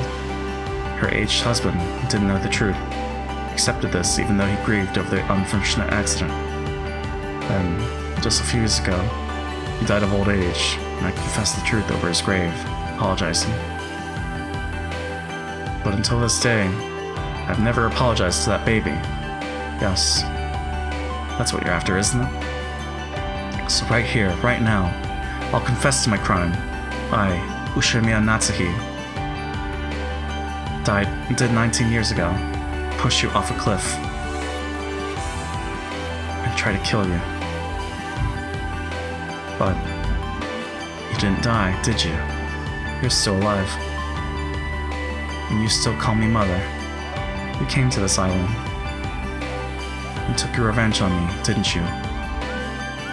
For these 19 years, you knew that the one who you should have called your mother pushed you off a cliff. You must have lived a very hateful life. And now, you've taken everything I've gained since pushing you off that cliff. 18 years of my life and smashed it all to pieces. I no longer have my beloved husband and daughter, and I've lost even my honor. And I'm being called a murderer. No, I really am a murderer, aren't I? Yeah, that's right. It all went according to your plans. I'm now regarded as a killer. How's that? Is this enough? For your revenge? My husband and daughter have been killed. I've been made to look like a murderer, like an adulteress even. After seeing me living in a disgrace like this, are you satisfied? Yes, I'll bet you're quite satisfied. Because my family, my honor, everything has been stolen from me. Oh.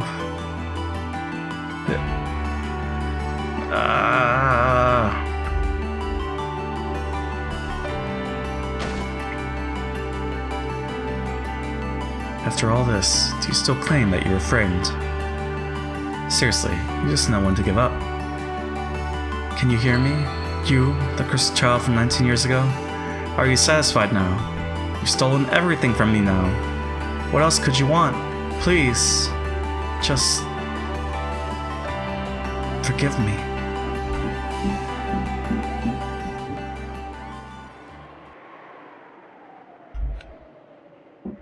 It's useless, isn't it? Huh? Battler-san? Did you say something? It's all useless. But... Battler-kun? Yeah. It's useless, isn't it? It's all useless.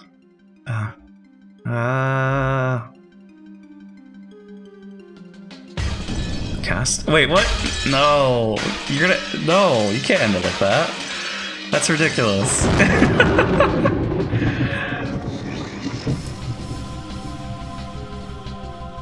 God, that's ridiculous. Time for the game start time. First Twilight. We'll have the time of the game suspension. First Twilight. Wait, does that mean that we're going to continue from this trial, from this game, in the next one?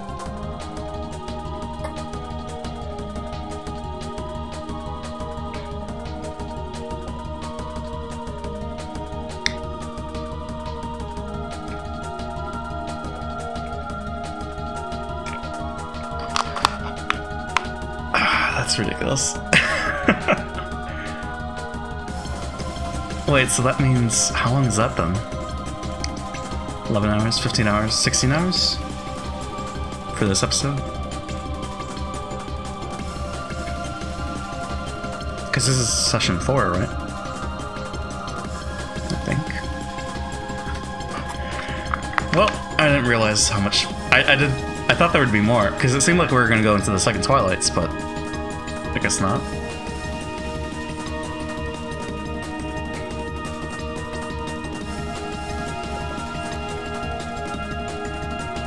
Man, so what's happening? What's going on? What's gonna happen? They wouldn't... would they?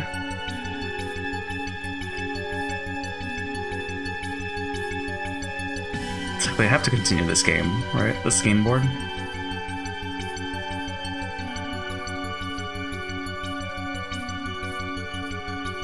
Fifth game. End of the Golden Witch.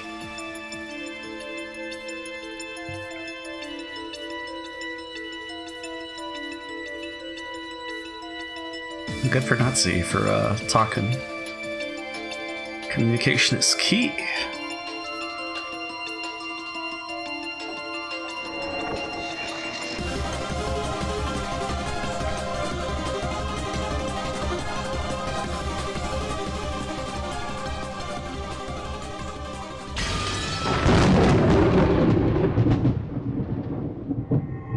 Oh my god, okay. Golden Witches prefer to give viewing commemoration of their stay. Combine these new features in the tile screen. The answer? Okay. 7 on. Okay, I wonder, it's gonna be like episode 4 where the tea party is like 2 hours long. That's what I wonder.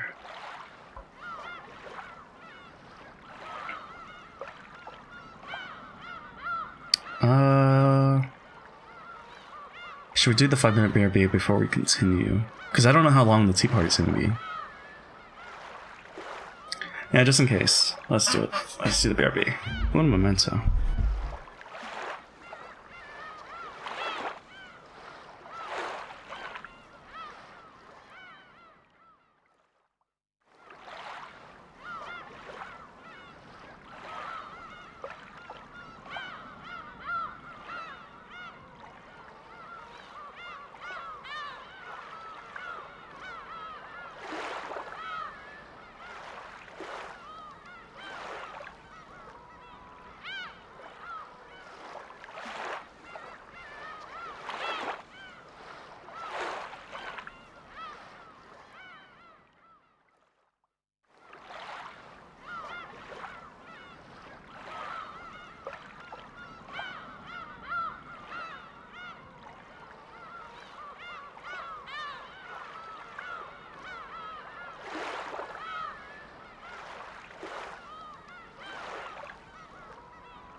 Alright, and we're back.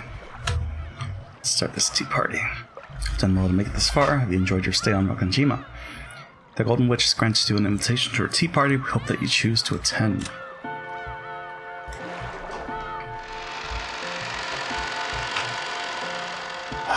What's gonna happen?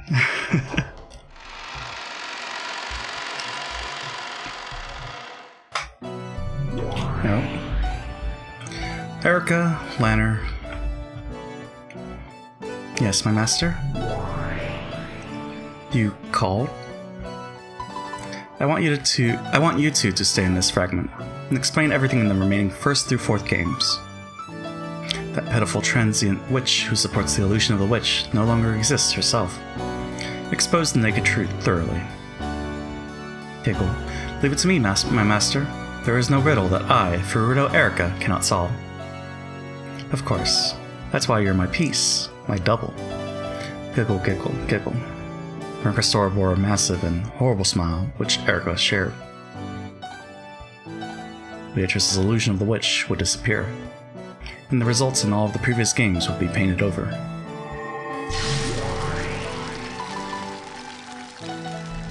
It had been crushed in every way possible, and only the naked truth remained. Such a weak truth was no better than fish on the chopping board for Erica. It is possible to explain all the past 4 games with Natsuhi as the criminal. Wait, what? Is it? Or with certain irregularities based off that theme. I won't let anyone say it's the crime of the witch Beatrice again. I'll start compiling it together at once, and then present a first-rate tale to you. Giggle. You mustn't leave even a single fragment of Beato's Legend of the Witch behind. The rumors among the servants, the way people talked about unexplained events as though that legend was the cause. The illusion of the witch that worked alongside the illusion of Kinzo. Deal with all of them completely. Of course. I'll get to it right away. We now have the furniture in custody. We're hurrying to identify their vessels. 7 Sisters of Purgatory had already been taken into custody. Those noisy sisters who had served Beato now faced nothing but denial. What sort of illusion were they based upon that allowed them to manifest? Everything would be exposed. And denied. Eisner Jungfrau has already begun its investigation. According to the most recent results, there was a high probability that they were constructed during the 1960s in the vicinity of New York. An aid has already been sent to the location. The 1960s. 7 Sisters of Purgatory are made in USA. Pfft, giggle, giggle, giggle. Even though they bragged about being furniture connected with King Solomon and serving a 1,000-year-old witch, they're a total sham. Who was it? According to the report, there's this group of big-time swindlers who make money by selling fakes to rich fans of the occult. Because the deceived millionaires try to resell the fakes as though they were real, there's a chance that they've been falsely deified by enthusiasts in the field. We are rushing to find confirmation and further details. So Ushirimiya Kinzo was a sucker who paid big bucks for any fake occult object. Giggle, giggle. Ha ha ha ha ha ha. That's what the 7 Sisters of Purgatory really are. That's hilarious. Ha ha ha ha ha ha ha. A total sham, just like Beato's illusion of the witch. Though they call themselves the 7 Deadly Sins, they're actually cheap, fake souvenirs. Well, from the very beginning, I figured they were nothing more than paperweights sold at some shady souvenir shop. Giggle, giggle. Paperweights? Ha ha ha ha ha. Have you confronted the 7 Sisters with that truth yet? No, not yet. They still seriously believe they were created by a great sorcerer over 1,000 years ago. I'd like to confront them with perfect evidence and the truth right away, and let them know that they're mere paperweights worth less than $30 US. $30? When you do, I wonder what their faces will look like, as they lose all hope. Giggle, I can't wait. Call for me when that happens. I'll come to watch with some of the best black tea and dried plums. When it gets $30 back in the 60s, how much is that now, with inflation? Beato's illusion of the witch had already been penetrated, and it's been proven that everything was simply the result of human delusions. What kind of delusions created them, and what caused these in the first place? When the answers were proven perfectly, and shoved in the faces of those concerned. The illusion would vanish and be completely annihilated. This is what they meant by execution. An execution is not a show. As a general rule, it is not made public. This is an inspection by the Great Lady Brinkestell, member of the Senate, so she can observe that the Great Court is performing its duties satisfactorily. Do you, as a mere inquisitor of heresy, wish to deny her this right? Yeah, that's right. I'm just observing as a representative of the Senate, to make sure you follow the proper procedures when you carry out your work. Giggle, giggle, giggle. We are currently preparing to take Virgilia, Renove, and Gap into custody as well. The Chester Sisters' Imperial Guards are conducting that investigation. Of course, we will then detain and execute those three connected to Beatrice. Lanner, what is the true nature of the Chester Sisters? We believe there is a high likelihood that their vessels are weapons used in the crimes. For this purpose, Senior Aide Gertrude has formed a special team. We are currently investigating all cases. I'm looking forward to the Chester Sisters' execution too. One at a time, or all of them at once. No one's stupid enough to put an entire can of tea leaves in a pot at once. You've got to enjoy it slowly, one spoonful at a time. Giggle, giggle. Exactly. Let's have their executions on consecutive days. For the furniture and the witches, one by one. I'll send you an execution show every day. Wonderful. After all, there really are a lot of them. Looks like we'll be able to enjoy ourselves for a full 2 weeks. Maybe we can let them decide which ones to execute first. Make sure you think up something great for the execution concept. I like to enjoy executions both old and new from east and west every day. The rules state that the method of execution is to follow Great Court regulations. Leave it to me, my master. I will most certainly prepare you a fascinating execution show. Oh, and you better quarter at least one of them. Of course, I shall make a list of the best forms of execution from all countries from Europe to Asia, which were used by kingdoms east and west for crimes no less than treason against the king. I want to think up some execution methods myself, pondering that will be the perfect way to relax on those sleepless nights. Giggle. I'll iron out my ideas and send you a letter soon. Certainly, my master. Then, we'll have the Mercastell Style 1 as the grand finale.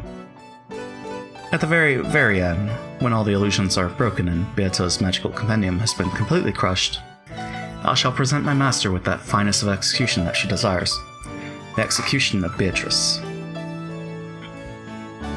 Thank you, Erica.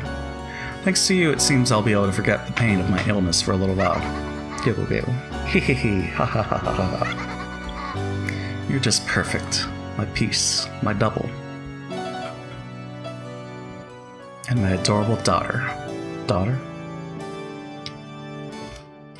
Your words are too good for me, my master.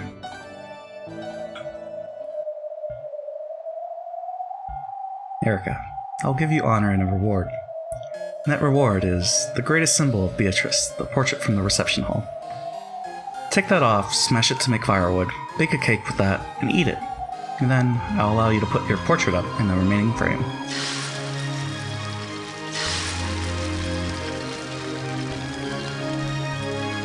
Oh.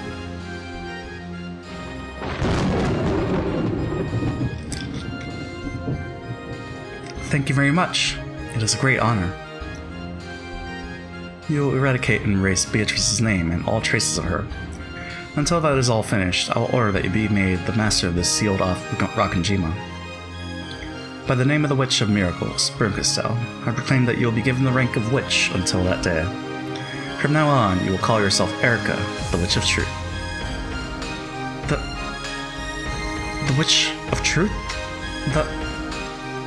Thank you very much, my master. I vow to work even harder so that this honor will not be wasted. Even though she was nothing more than a piece, she was being granted the honor of calling herself a witch like her master, if only for a brief stretch of time. Erica was so moved that her actions had been acknowledged in the greatest form, in this greatest form that she trembled. But now that she's a witch, she can be denied, right? Leonard, continue to aid Erica, and report on her progress to me. As you wish. By the way, where's Lambda? She's over there. From the guest seating on the second floor, she pointed downwards. Lambda Delta could be seen beneath Battler, who hung there, dead, and pierced by the red longsword.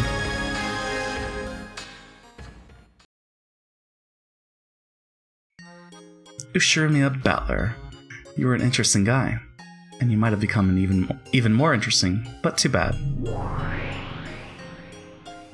What a wonderful way to die. Erica, you can hang Battler's corpse in the mansion's reception hall. The next time I come to visit this fragment, welcome me in front of it. Certainly, my master. I'll make that foolish man an eternal monument to my master's victory. Giggle. That sounds wonderful. Really tasteful. Maybe you can coat him with plaster and make a beautiful white statue. And it'd be wonderful if you decorated him all cute. Yes, Lady Lambda Delta. I'll strive to answer to your expectations. Congratulations on becoming a witch. Though it'll just be for a while. I'll welcome you as a friend. Erica was so overcome with emotion that tears came to her eyes. Because for a piece, no greater pleasure exists than having your work acknowledged by your master. In the end, I'd like to have Beato's stuff too. Then I'll decorate the reception hall with her. Galaxy Empress? The one that isn't Knight on the... You know, I read that back when I wasn't a witch. I always thought it was strange that humans who obtained eternal life would become so cruel. At the time, I honestly couldn't relate. After becoming a witch and living 1,000 years, I fully understand it.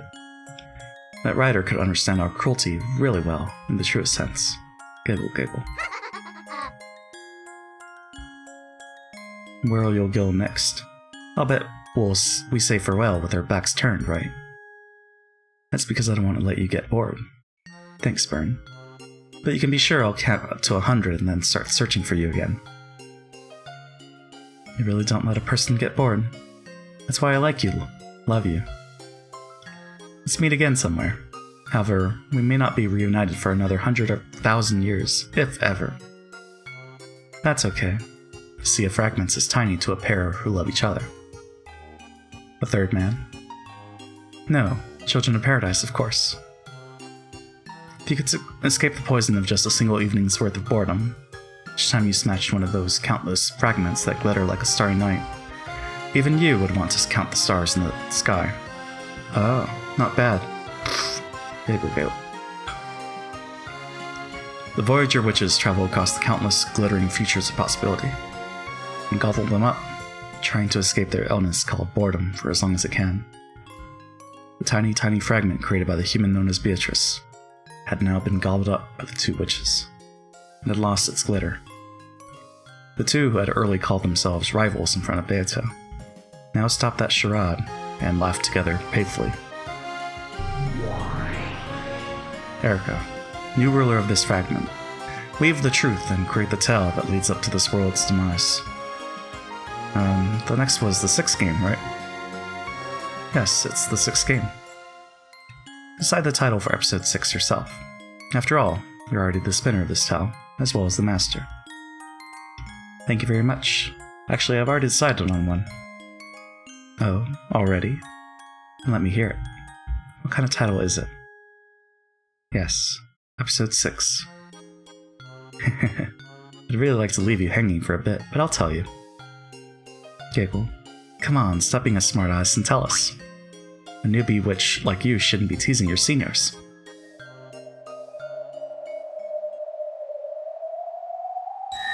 Episode 6, Checkmate of the Golden Witch.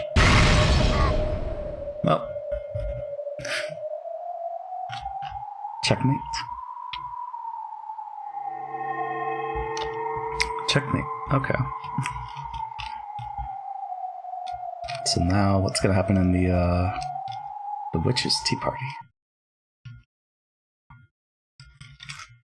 Oh, so that was short. I wonder how long. I mean, the witches' tea parties aren't usually long.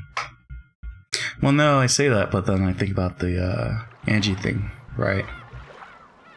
That one was kind of long. At least like 30 minutes. Well, episode 5. Tea party of those who are not human. But why would there be a 6th game?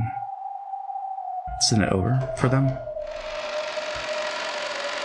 In the cathedral devoid of people, a figure could be seen still staring up at the heavens, its chest pierced with a long red sword that pinned it in place to the ground. That figure was Battler. Ironically, it looked just like what he'd done to Beato with blue wedges in the 4th game. Battler had died quite some time ago. No, in this place, the concept of death means nothing except that one has stopped thinking. Therefore, in a sense, Battler was not dead. After being defeated in a fight over the truth and surrendering, he no longer had the strength to think of a way to resist. That's what made him dead. Lanner's massive longsword, which had been left in the place of a tombstone, fastened Battler to the spot even after his death. This was all being lit by a faint light seeping out of an incredibly high skylight. Quiet footsteps rang out across the steel cathedral. Oh? From the darkness behind a pillar, a woman slowly stepped forward. It was Beatrice. Just like they'd been the whole time in the Golden Land. Her eyes had no light in them, and were still muddied over with gray. This person was once unable to even drink black tea to her satisfaction by her own will. But though it was slow, and though there was no life in her eyes, she was, surprisingly, walking. And then with slow, deliberate steps, she reached Battler, who was still dead, pierced through. And then, she slowly touched Battler. She tugged on his sleeve. However, Battler showed no reaction. Then she realized that it wasn't sleep, but death. The witch, with the hopeless gaze, let her head hang even lower. Then, she quietly whispered, "You, liar." Beato softly touched Battler. Then, she pressed her forehead against Battler's chest. There was no longer any heartbeat. It wasn't just because he had surrendered. It was because the witches had chased him from the game board. So from now on, Battler would never return. So from now on, the Golden Witch Beatrice would have no reason to exist. Thank you, liar. Goodbye. And sorry.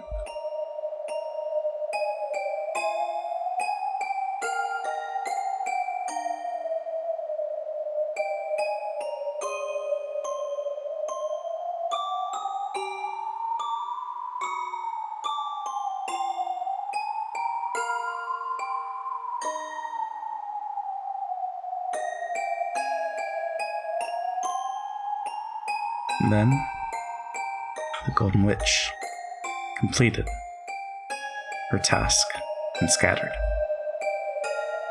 as a spray of gold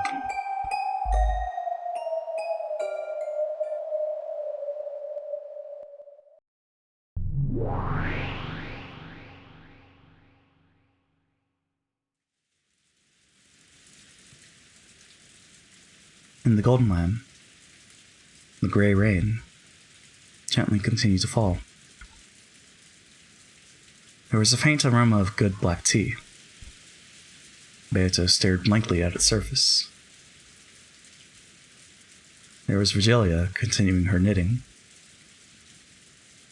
along with me and Lanner talking to each other. This is a recollection. A recollection from Battler's memory, which Lanner's sword must have given him as it pierced him. A recollection of that time Lanner had come to visit the tea party in the Golden Land.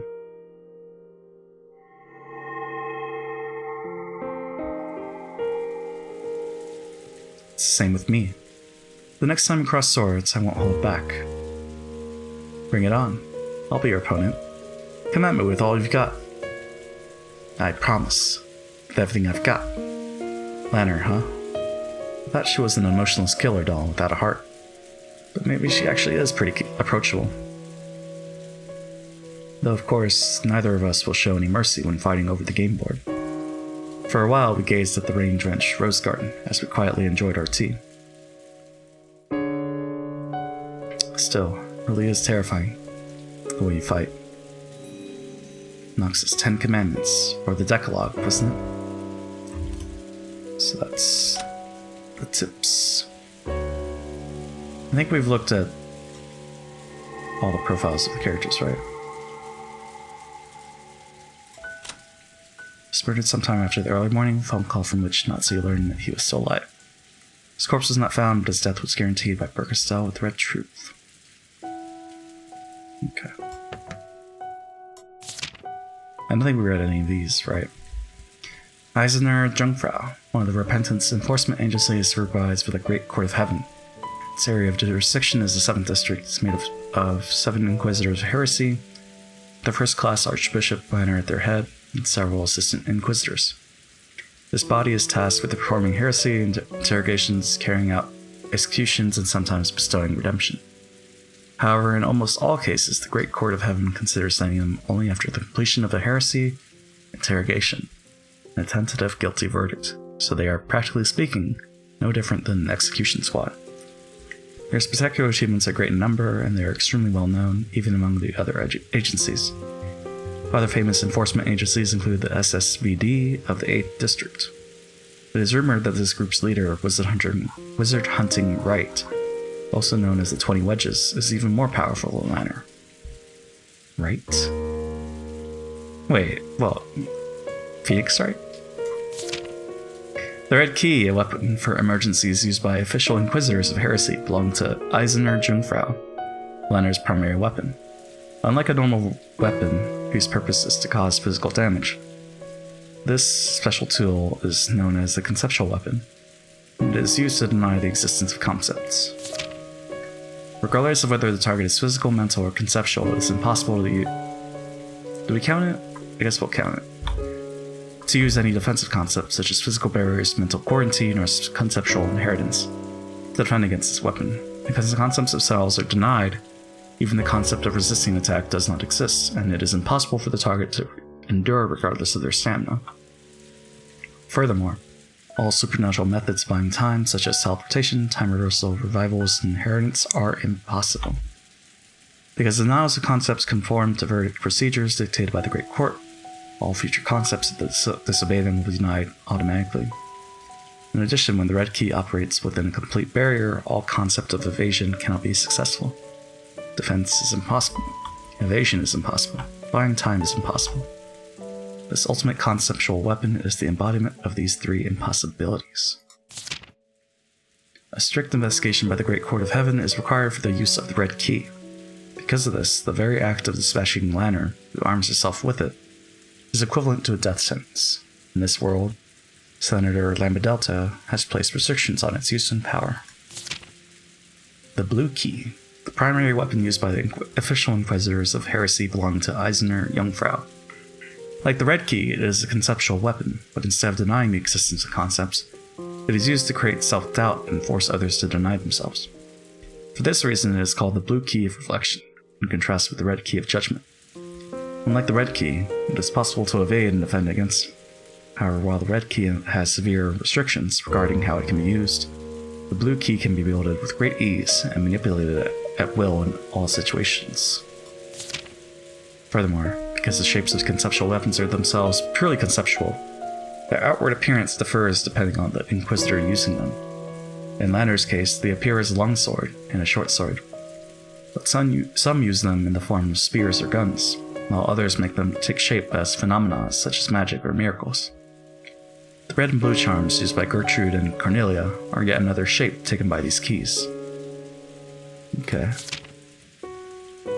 Nox's Decalogue. The 10 Commandments created by Lanner A. Nox's father and used in heresy trials. Noxus first. It is forbidden for the culprit to be anyone not mentioned in the early part of the story. Noxus second. It is forbidden for supernatural agencies to be employed as a detective technique. Noxus third. It is forbidden for hidden passages to exist. Noxus fourth. Wait, Noxus fifth is not included? What? Noxus fourth. It is forbidden for unknown drugs or hard to understand scientific devices to be used. Noxus fifth. Not included. What? Noxus 6. It is forbidden for accident or intuition to be employed as a detective technique. Noxus 7. It is forbidden for the detective to be the culprit. Noxus 8. It is forbidden for the case to be resolved with clues that are not presented. Noxus 9. It is permitted for observers to let their own conclusions and interpretations be heard. Noxus 10. It is forbidden for a character to disguise themselves as another without any clues. The debate over the interpretation of these laws continues to this very day, and has become the source of countless unfair controversies. While fundamentalists call any infringement upon these commandments heresy, revisionists point out that many canonized geniuses have violated these rules. Okay, so they can violate.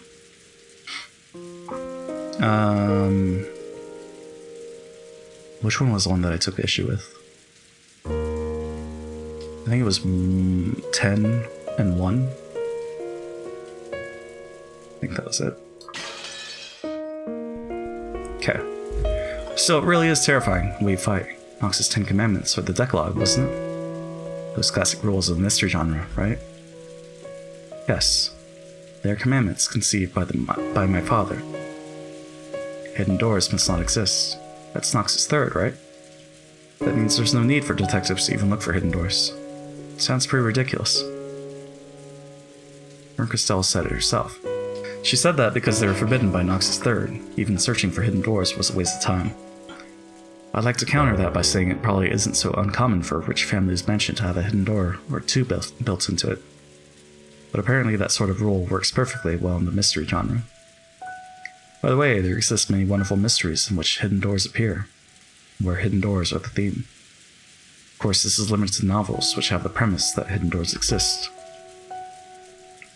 If that premise doesn't exist, hidden doors must not exist.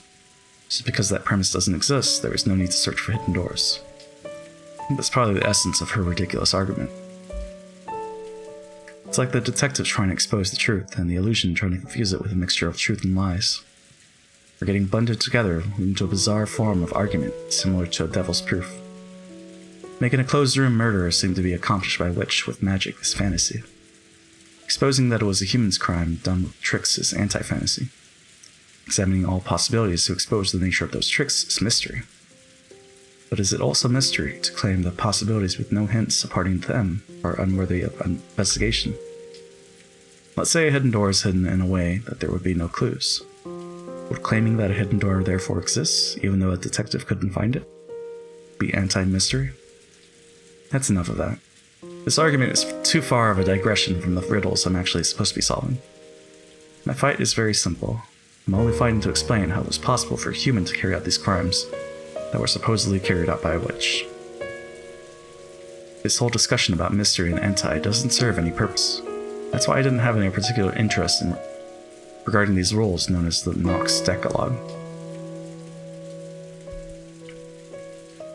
Do you dislike Nox? It doesn't work for me.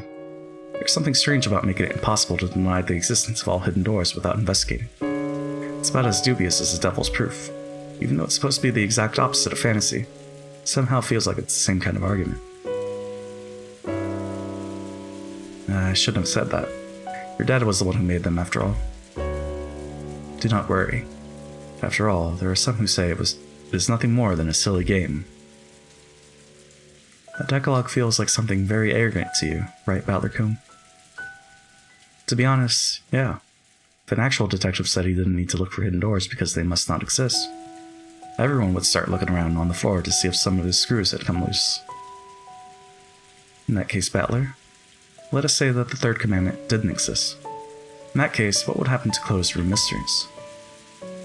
What if Noxus 3rd, hidden doors are forbidden, didn't exist? In other words, hidden doors would always work just fine as the standard trick for closed rooms. This does not refer to hidden doors with hints or foreshadowing. It refers only to doors that even the detective cannot find because, of course, they are hidden. Valor-kun, you often fight by using a devil's proof, assuming the existence of an undiscoverable element X. That's what this is about. That'd be horrible. The closed-room mystery genre wouldn't be worth reading at all. If it were no longer worth anyone's time, it would cease to exist. No one would want to try to solving the riddle from the beginning, not if they knew the answer might just be an unforeseeable hidden door. Unless you have some guarantee that no hidden doors exist, you don't really feel like trying to reason it out. I see. So Nexus 3rd is necessary. Without that, it wouldn't be worth reading closed-room mysteries. And if you didn't feel like trying to reason it out, what would that lead to? It means you wouldn't even want to read it. That's it. Humans are weak creatures who can't even think unless they have proof that reasoning is possible. That reasoning is possible. In other words, they need encouragement to let them know they can solve it if they work hard enough. That might be true. It's the same with exercising. If you're told to run around the campus 10 times, you can tough it out. However, if you don't know how many times you're supposed to run around it, you'll probably get tired out before you've made it around 3 times. The same thing goes for thinking and reasoning. Humans view a problem differently depending on whether or not it's guaranteed to be solvable. In detective novels, there's always a scene where the detective announces that he's discovered who the culprit is. That's a sign saying the hints have all been given in the previous parts of the story. So, dear readers, please try to reason it out. I just thought it was just a classic line, but I guess it does also have that effect. To put it harshly, until the detective says that, readers won't feel like trying to solve it no matter how much they love solving mysteries. Weren't you like that yourself in the previous games? Now that I hear it, maybe that really was the case. Maybe my fight against Beato really began in the second game. At first, I didn't seriously try to tackle the closed room riddles Beato threw at me. After all, I knew nothing except that people had died in a closed room, and the windows and doors were all locked from the inside. I mean, seriously, talk about having no hints to go on. So I refused to argue on the grounds that I couldn't fight, because the lack of clues made reasoning impossible. After that, didn't Beato sneer at me, asking whether I'd repeat that over and over forever in an endless repetition of moves? At that time, Beato said this: "Of course not. I'll give you the thing people like you always demand. The reason you always stop thinking on and then moan about it is lack of information. If you are then given information, you start doubting whether the information is true or not by denying the basis. Isn't that convenient? What clever little words to hide your own incompetence." Then she said she'd give me certain information that couldn't be denied, and created the rule called the Red Truth. Once we reached that point, the curtain finally rose on my battle with Beato. So, that's when I finally had a guarantee that I could solve this tale if I tried. And I stepped up to the stage with her for the first time. Beatrice. She's a strange person. Though riddles are the only holes witches can live within, she began to give you the Red Truth, the method by which those riddles could be solved. You could say the Red Truth is a hint Beato gives me so that I can compete in this war of reasoning, like Candy. Because I've been given hints. It's like she's saying, try and solve it, for it can be solved. An enigma that's guaranteed to be solvable can't be called a true enigma. Isn't this almost as though Beato herself is admitting that she isn't really a witch? My, that does seem logical. She truly is a strange child. Beato gave no answer. With gray eyes, she did nothing but blankly gaze at the steam rising from her black tea. My father created the Decalogue to act as a crutch for the power of thinking. It most certainly wasn't made as a way to arrogantly decide things. A crutch for the power of thinking? That's right. By Noxus 8, it is forbidden for the cases to be resolved with clues that are not presented. This does not only mean that one is forced to avoid making theories that are not supported by clues. If you turn it around, means that the one proposing the riddles is forced to display clues that lead to the solution.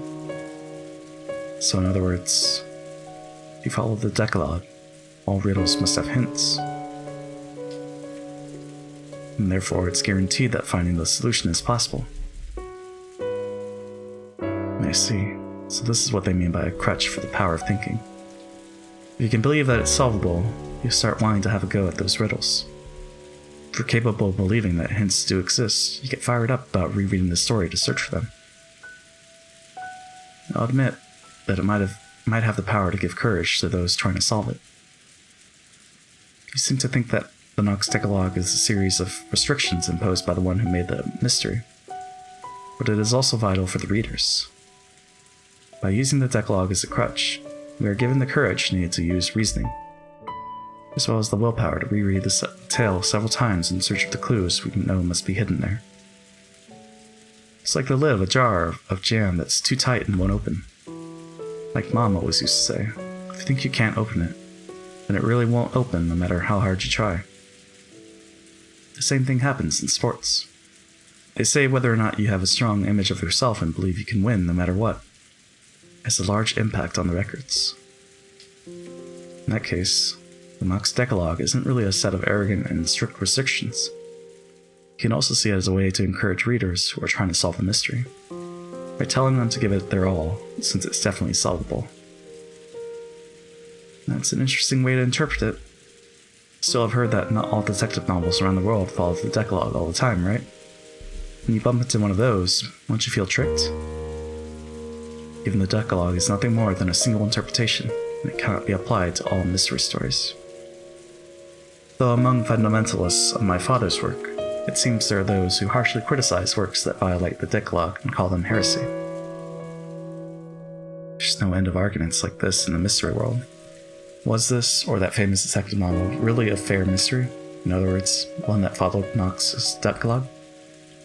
That sort of argument is already an internal theme of the mystery world. In fact, in mystery discussions, arguments like these sometimes become even more heated than discussion of the actual tricks. I can understand why they want to criticize it. We try to solve it, believe it's solvable, and follow the Decalogue, but it's actually not made to be solvable like that at all. I can understand how that gets pretty annoying. That's right. When fighting with the Decalogue, there's just one thing you want guaranteed from the beginning. In other words, you want to guarantee that this detective novel will adhere to the Decalogue. If a work labels itself as an orthodox mystery, then you have nothing to worry about. However, the mystery genre contains many unorthodox subgenres within it. Does that mean trying to use reasoning in an unorthodox detective novel is a complete waste of time? Looking at it that way, it really does feel arrogant. Yes, I also find it extremely sad that my father's Decalogue has been used as such an arrogant weapon. Then again, he just fought against Beato using the Decalogue as a weapon. Can I take that as proof that this game world of Beatos follows the Nox Decalogue?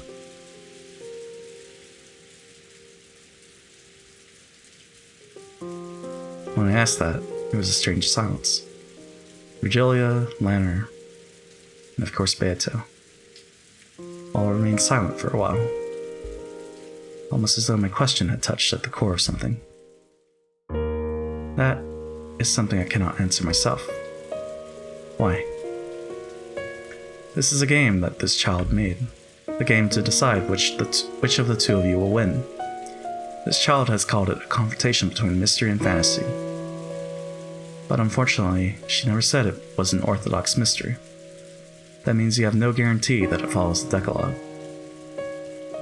But at the same time, Miss Beatrice has said that this game is a contest between you and her.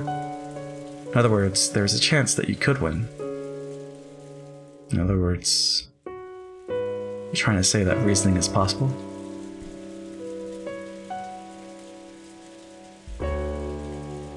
If you ask this child, she would probably say that reasoning is possible. However, just as she is the challenger and you are the challenged, the two of you are different creatures. Something Beato might have proposed, thinking it is solvable, may or not be solvable for you as well. For example, let's say we propose a simple riddle that any Japanese person would know. However, if the person we're telling this riddle to is a foreigner with the Japanese-English dictionary in their hand, that'd be almost impossible to solve. In other words, it's possible to have a one-sided solvable problem, which might be easy for the questioner, but extremely difficult for the person trying to solve. By the way, do you know of the foreign riddle, why do dragons sleep all day? The answer is, I do not. It's a battle in the night. It's a riddle from the English realm, so it might be a little tough for a Japanese person, because of the pun. For that reason, I cannot say for certain that this tale is something you'll be able to solve. However, I can promise you one thing. I will guarantee it with the red truth. What? Beata wanted you to solve it, so she made this game. The riddles of this tale, solvable. That alone I will guarantee with the red truth. It was the one guarantee that all those who try to use reasoning desire. I don't know if my father's decalogue will apply to that answer or lead you to it. However, when you run into a tight spot and want to compass for your reasoning, please try using my decalogue if you remember. It might give you renewed courage, it might possibly even lead to some new discovery. Thank you. I'm truly stuck. I'll think about your fighting style. Are you sure it's okay to help out an enemy like this? Pay that no mind. I came to this tea party without a gift. Hope you enjoy this in place of a snack.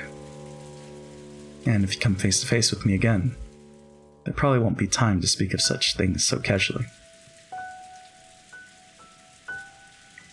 Noxus Decalogue.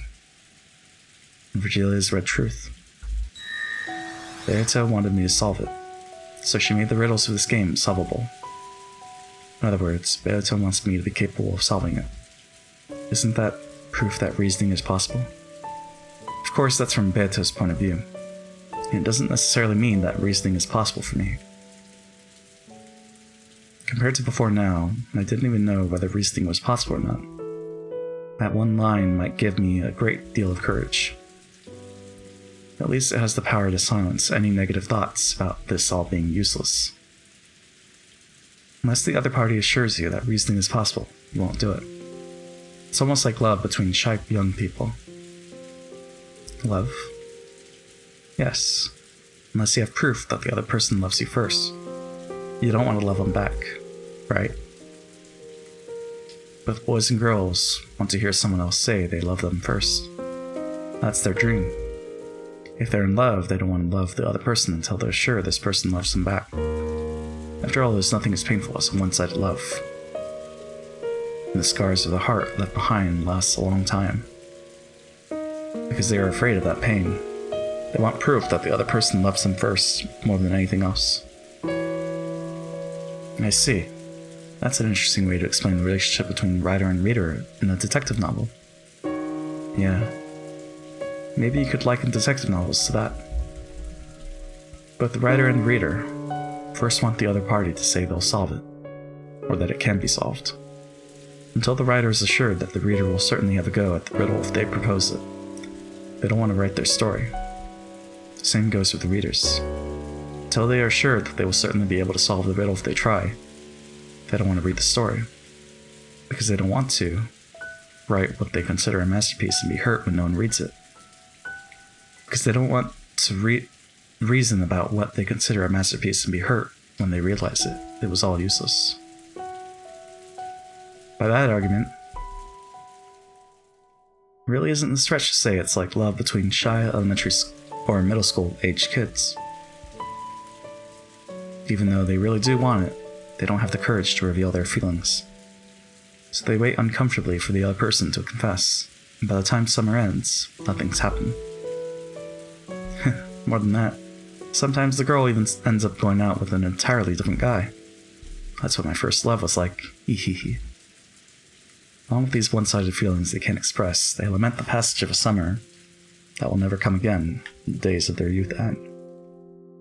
The writer who wouldn't write until he gained the support of readers goes for all eternity without releasing his maiden work. The reader who waited for the writer's rise to fame goes their whole life without knowing the joy of the mystery genre. Battler-kun, when does this chicken or the egg type of shy love reach the level where can it progress into mutual love? Well, it's probably when things start to pile up. It starts as a relationship between friends. They communicate with each other more and more. And when the two have both reached the level where they're sure that I like this person and they surely like me, well, then they probably just naturally become a pair of lovers. My impression up until now is that the relationships starting with a sudden confession of love tend to break up more often. Whereas pairs who never actually confess to each other but realize that they've always been together usually stay together for a surprisingly long time. In other words, this happens once the two of them believe in each other and a relationship of trust is born.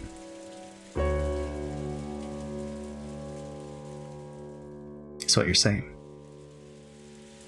Maybe. It's a bit odd. I've always thought the mystery genre was a battle between the writer and the reader, but maybe that's not quite right. Yes, it's something that cannot go on without a relation built on mutual trust. A relationship with love.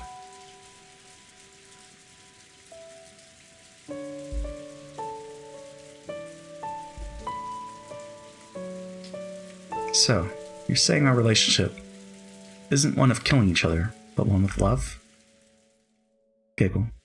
Though it doesn't look like anything more than a pair of elementary schoolers bullying each other to me. Hehehe. Julia joked at us in a middle-aged woman sort of way. Still, though I'm not expecting friendship or a trusting relationship, I can accept her as a rival. Beato is fighting at full force, trying to make me acknowledge that she's a witch. So I'll respond to that and go all out, trying to deny that witches exist. How can you be sure of that? Miss Beato is fighting at full force. Can't you tell that by looking? It isn't as though she has proclaimed in red that she's fighting you at full force. And yet, you still have no doubts?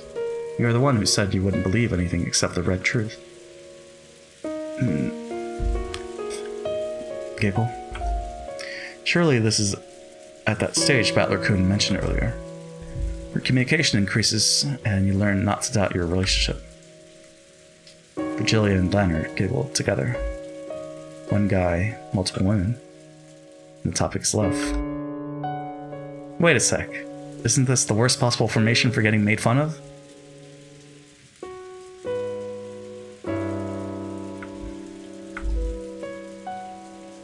I tried to bring back a proper mood for a tea party in the rainy golden land by clumsily searching for a more noble subject. Virgilia saw right through me and laughed.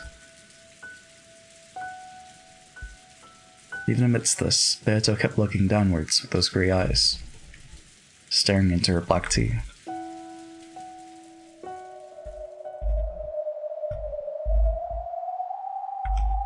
Yeah, that's right. Virgilia and Lanner have given me so many hints, and yet I barely thought about it at all.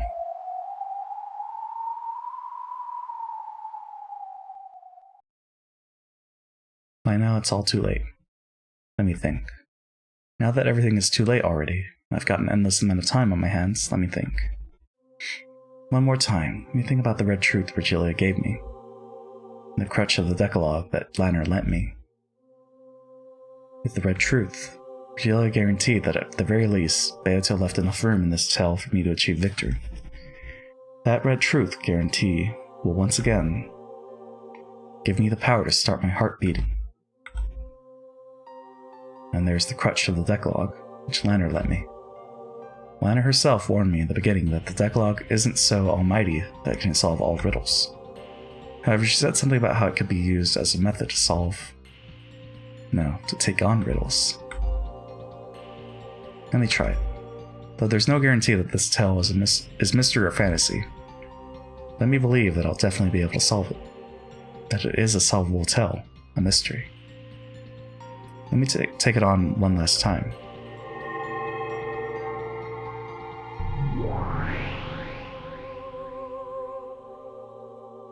When I came to, I was suddenly in that strange tea room where I'd often argued furiously with Beato from across that table. course, Beato was nowhere to be found. It was just me, isolated and alone.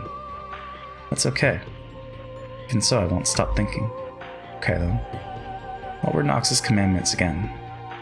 I'm sure Lanner explained most of them when slamming me with them. Of course, even I recall them vaguely. What was the first one again? Allow me to speak. Nox is first. It is forbidden for the culprit to be anyone who not mentioned in the early part of the story.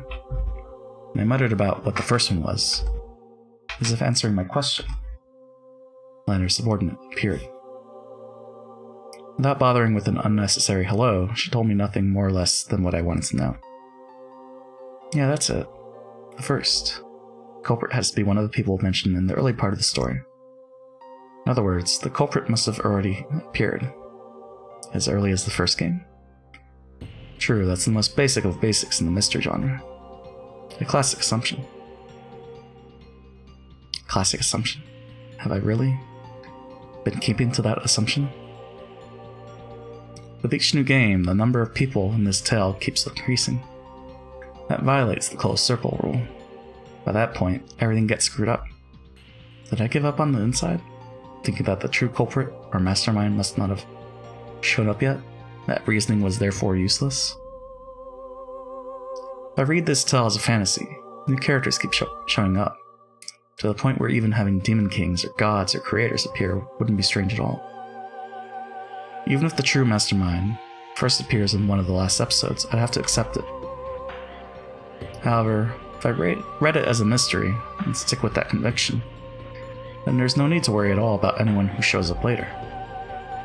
Because Nox's First clearly states that it's impossible for the culprit to be anyone who appears later on in the story. Of course, there's also what both Lanner and Virgilia said. There is no guarantee that this tale follows the rules of the Decalogue. So of course, I can't deny the possibility that the culprit first appeared in the second game or later. However, this is one way of thinking. This time, I'll forget about the Devil's Proof completely, and try to borrow the power of the Decalogue in my thinking. After all, I've already said myself that I won't be able to reach the truth without a multi-angled outlook. In that case, that means the culprit in all of these repeating games is one of the 18. From the very beginning, there was no need for an illusion of a 19th person. Even the first of Nox's commandments denies the existence of an unknown person known as the Witch from the very start. If I had followed that in the truest sense, I might not have suffered so miserably in the second game. And Nox's second? Allow me to speak. Nox's second. It is forbidden for supernatural agencies to be employed as a detective technique. Lanner's other subordinate appeared without a sound, and gave me an answer to my question. That's right. Detective can't go around using magic. So, this is a fair battle. Does that mean that, like the detective,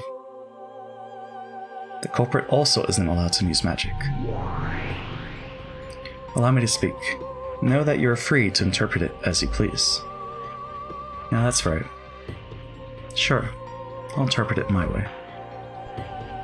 If this game is a battle between me and Beato, then because this tale is solvable, no elements will appear that make it impossible to solve.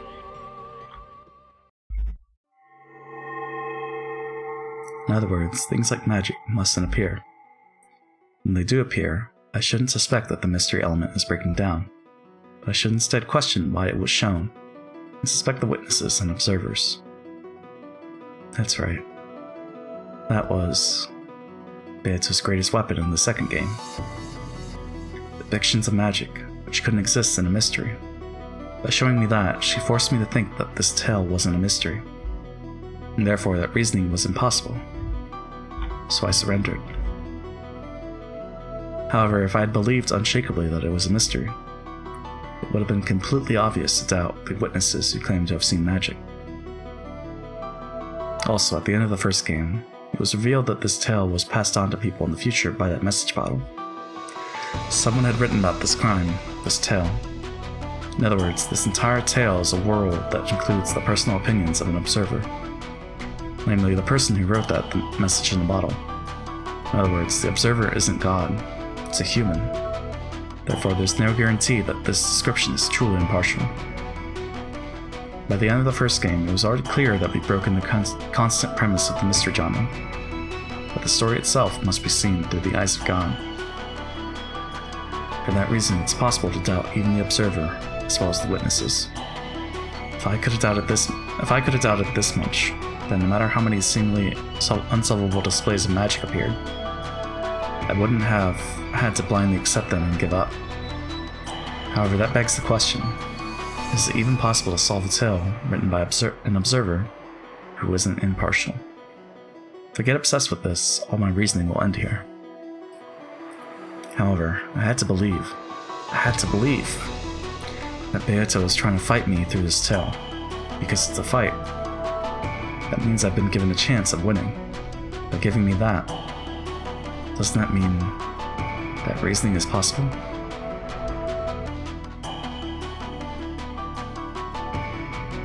This part is tough. Unless I believe that the Cruel Witch took on the risk of losing to try and have a fair fight with me, I can't get past this part. Just like Virgilia said, it's just like love. If I can't believe that Beata is fighting me head-on with everything she's got, I won't be able to reason any further than this. Sure, I'll acknowledge it. Unless we acknowledge that we love each other, we won't be able to get any further. When Virgilia ran out of patience with the two of us, shy and incapable as we were of acknowledging that out loud, she gave me that red truth instead. That was the red truth saying, Beata wanted me to solve it, so she made the riddles of this game solvable. What the hell? It's like Sato-san in Class A says he likes you. Making your love confession be a friend. I really am pitiful. Reasoning is love. If we don't love each other, the reasoning won't start. In that case, how can we say that we love each other? You think you can solve it, just you try. You're incompetent, like hell you can solve it. Yeah, according to George Aniki, people like that are called Sindora. That brutal witch is finally starting to look a bit cute. If I meet her again, I want to try saying, you're such a Sindora. If I meet her again, somewhere.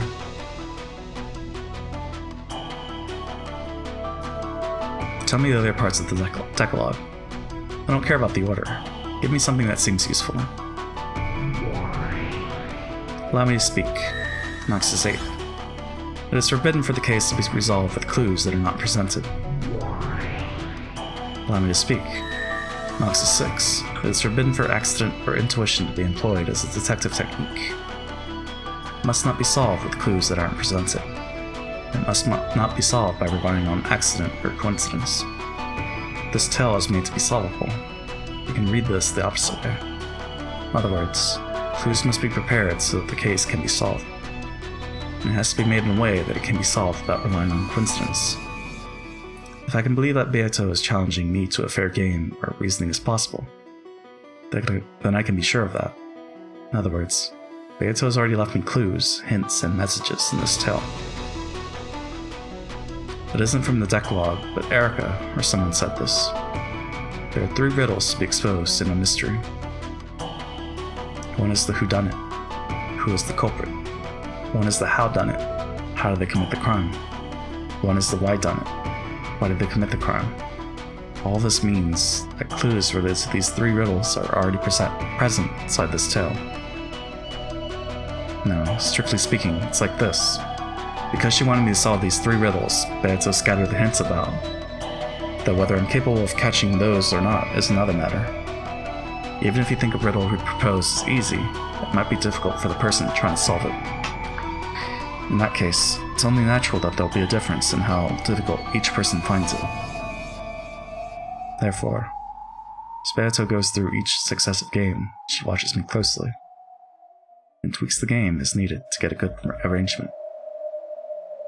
When Beato realized that I completely surrendered in the second game because it was too hard, she secretly worried.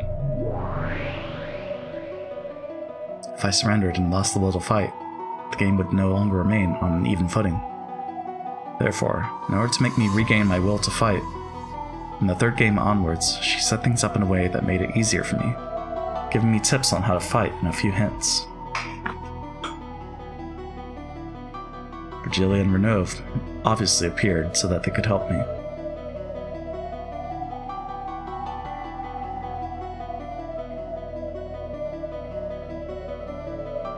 Also, though we still had the usual crazy magic shows, she gave me the metaphor of the Brawn Tube trial, as well as tips on how to fight back. I finally understood how to fight. Most likely, at the end of the fourth game, Beata managed to have the all-out showdown with me that she had probably wanted.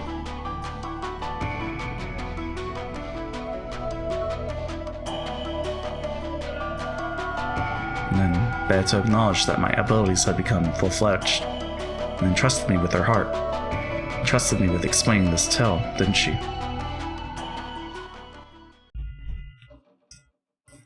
In that case, it was really dumb of me to boycott most of the fifth game. Just because I was so disgusted with those two witches. Doesn't matter who the game master is. All I need is to search for the truth in Beata's game. On the contrary, I should probably thank those two witches just a little for continuing the game in Beata's place. Now that she's gone and left everything to me. Of course, I doubt those evil witches were trying to do anything of the sort. Culprit. Crime. Motive. The answers to those three ultimate riddles, the hints, must be scattered throughout the previously shown tales. It's probably a very faint light, like trying to find beads that have fallen onto a sandy beach. They're definitely there. However, they're so faint that unless I believe strongly, there's no way I'll be able to find them. Please, allow me to speak. What is it? Go back, through the tale. Know that you'll be given them as long as you don't lose sight of the truth's faint light. Right now, through this tale. Know that for reasoning to be possible, a trusting relationship is required. Yeah. I know. In fact, maybe I finally noticed just now. Something that's been repeated over and over again throughout the tale. Persistently so. Without love, the truth cannot be seen.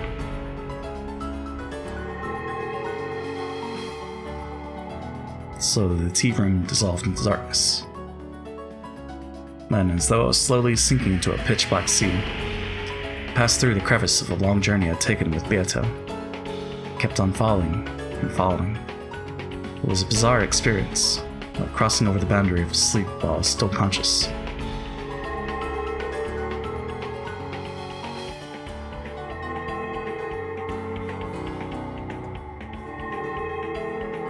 Several tales before became faint bubbles. No, they small, shining fragments, and were scattered like stars amidst a pitch-black sky. I kept sinking on and on into that sea. Genji-san, certainly. Nothing's wrong. It's useless. Okay, Melody. The tales up until now, one after another, Virgilius guided Dante to Mount Purgatory and brought him to the feet of the Eternal Lady who waited at the top, Beatrice. Therefore, the innermost depths lay not at the bottom, but at the peak of Mount Purgatory. The Eternal Lady had been waiting there for Dante the whole time. And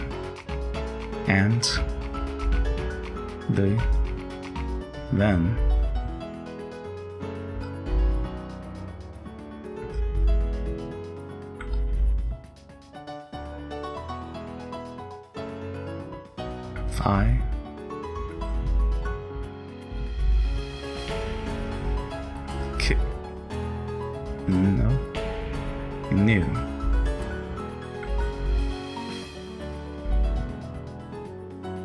And then I knew.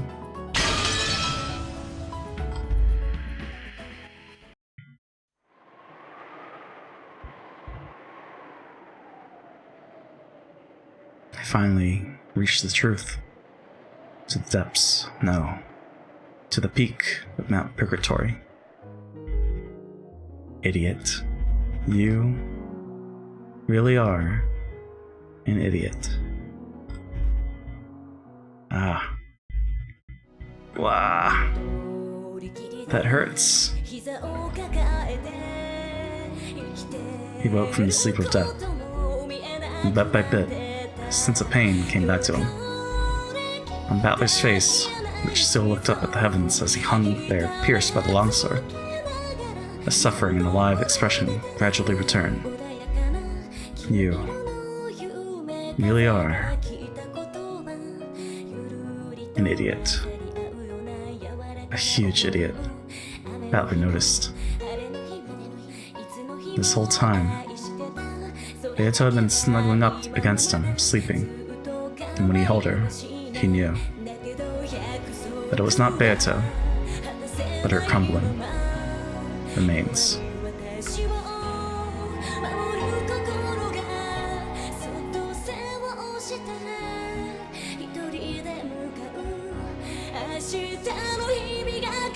So when Battler just tried to hold that form as fragile as ash, then, just like a sandcastle made on the beach, washed away by a small wave, fell apart and lost its form.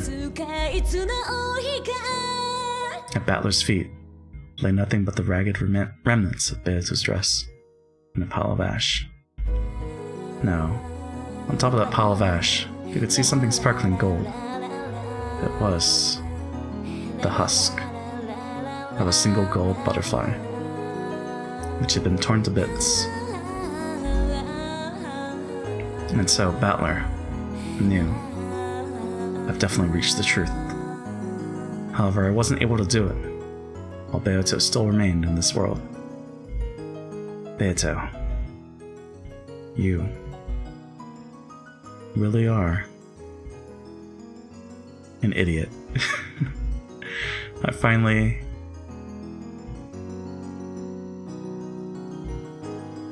reached the truth of this crazy riddle you've created. Just like you wanted. I didn't lose heart. And I finally made it there in the end. So why did you lose heart? Without waiting for me. You believed so strongly, didn't you? That I'd definitely reached the truth? So why? Why? Couldn't you believe with me? And wait. You aren't the one who's been forcing endless torture on someone else. It's me. I've been the one putting you through such cruel torture. You resisted until the very end and kept on protesting to me. Even though, now finally, reached that truth. To think that you couldn't wait any longer. That it's all too late. You idiot. Why did you lose heart? Before me, damn it. It's my fault. I forced her to endure this torture. In fact, she's been doing a wonderful job sticking through it for so long. Over and over and over again. She kept on protesting to me. Because I was so incompetent, it was as though I couldn't understand the truth.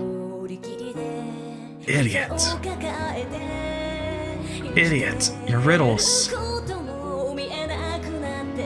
are too twisted.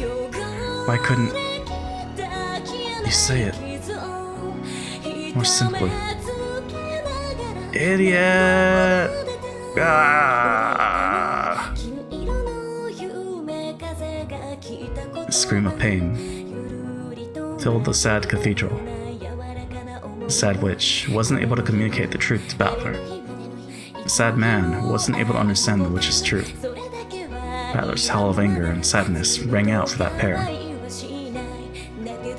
The clock hung in the cathedral showed that it was 2400 on October 5th, 1986. Time was up. For everything. You're kidding me. Don't set something like a time limit on this difficult riddle you're so proud of. No. I understand. Even though there was such a faint chance of that miracle happening. You prayed for it to happen. You're just like grandfather. You prayed for and bet on the power of a miracle. One so unlikely that it was totally impossible, less likely than finding a bead you've dropped on a sandy beach. And that means I've now truly arrived at that miracle. However, your time didn't last long enough. If I had reached this point even a little sooner, if I could have seen the truth, even if it had been right before time was up, I might have been able to save you. But right now, I've been run through pathetically. Can't even hold what remains of you. So I attempted to pull the longsword out. I tried stretching out my arms, kicking my feet, struggling to at least touch her remains, but nothing worked.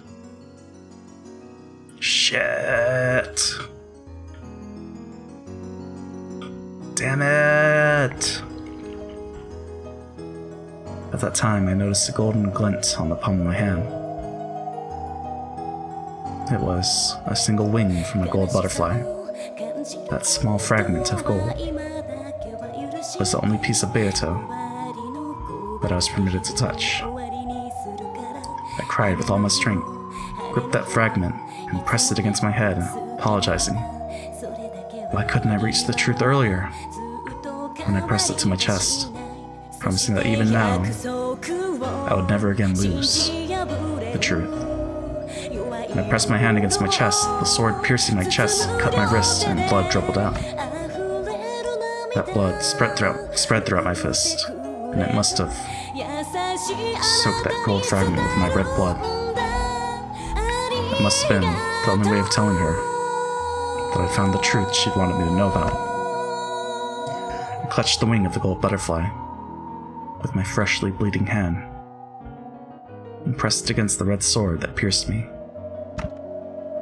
At this point, Ushimiya Battler knows, and he understands.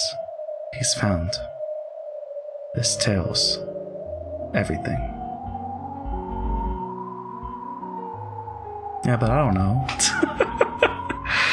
Good for you, Battler. At that time, it seemed as though a faint golden light leaked out of the gaps in his clenched fists.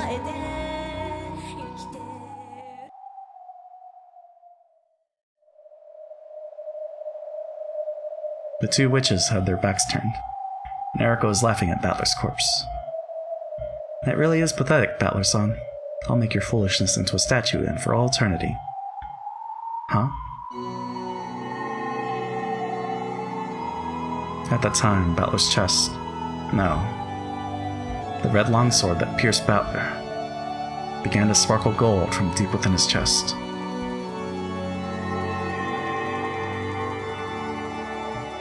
That bright golden light began to change the red sword's color, turning it gold. What's going on? But Battler is... What is this? Gwah! Battler coughed up blood and groaned. His consciousness came back. His will to live, his will to fight, came back. The red longsword that pierced Battler could no longer be described as such. By now, it had become a golden longsword. Then, slowly, gradually, it pulled itself out of Battler's chest.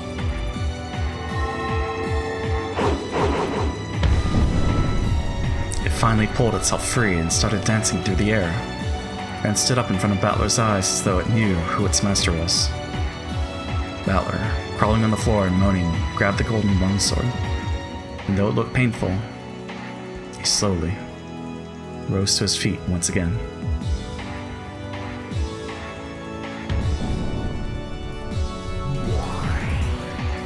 This sure is an elaborate act. Is this one of your tricks, Blamba? That glow. It couldn't be. Lambda stared wide-eyed at that bright golden glow in awe.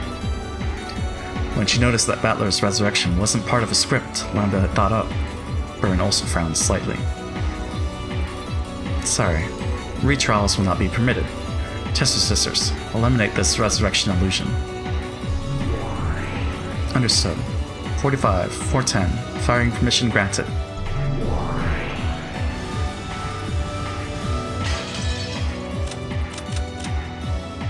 It's unable to target. IFF error, code 999. Eek. 999, you say?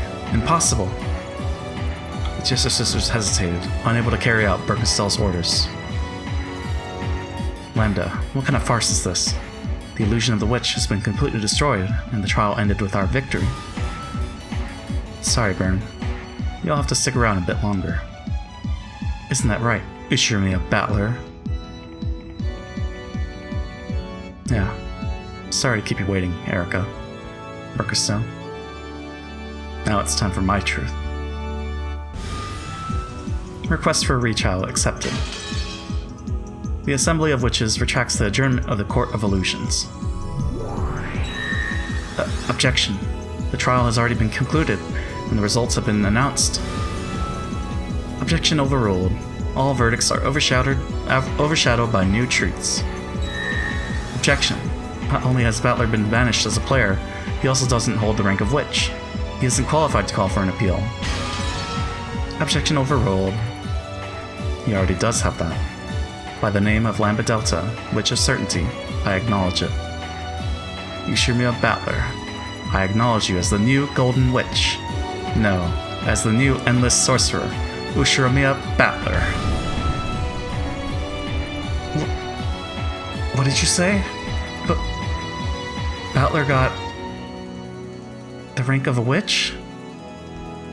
The rank of a witch, which she had desired for so long, had been granted to Battler so quickly. And on top of that, this wasn't anything temporary. This was an official, proper authorization by Lambda Delta. Erica couldn't accept it, and her face turned bright red.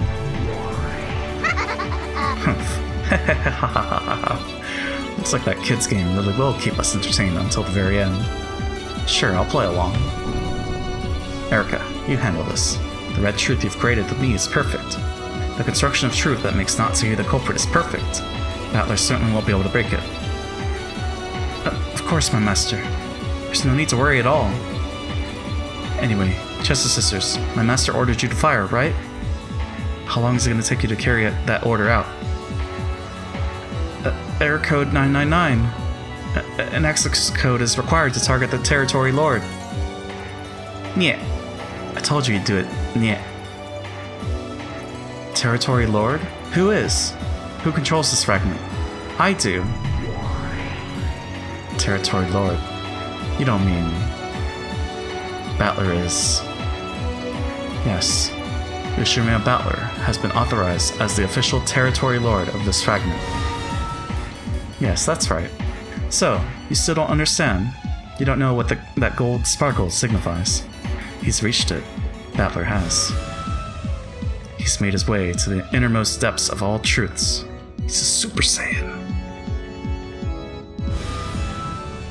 That means Battler's understood everything about this world, this tale, this game. In other words, he's reached the position of the game's master. Giggle. I'll bet you don't want to believe it, right, Byrne? Giggle, giggle, giggle, giggle. Yeah, I don't want to believe it. Okay, I'll test Battler to see whether he really understands everything. Erica.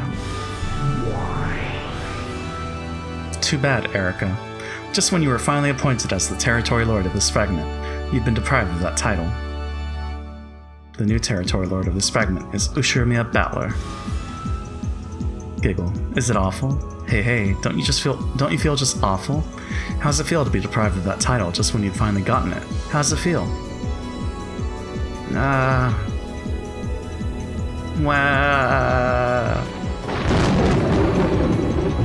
Battler! If you think you can disprove my theory, just try it. It's impossible. IMPOSSIBLE.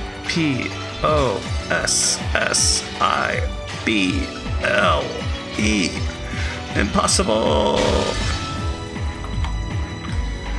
The theory I've created has no holes. It's impossible to deny that Natsuki is the culprit.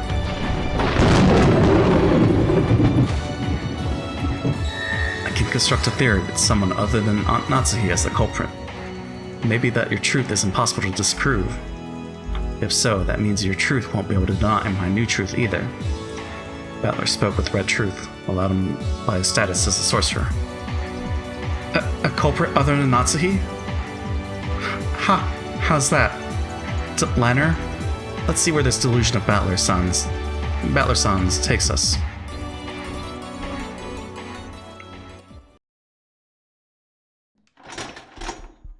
Slowly, Lanner stepped forwards. In her hand was the red longsword of the Decalogue. She also had a blue short sword. In Battler's hand was a golden longsword. The two rivals, once again.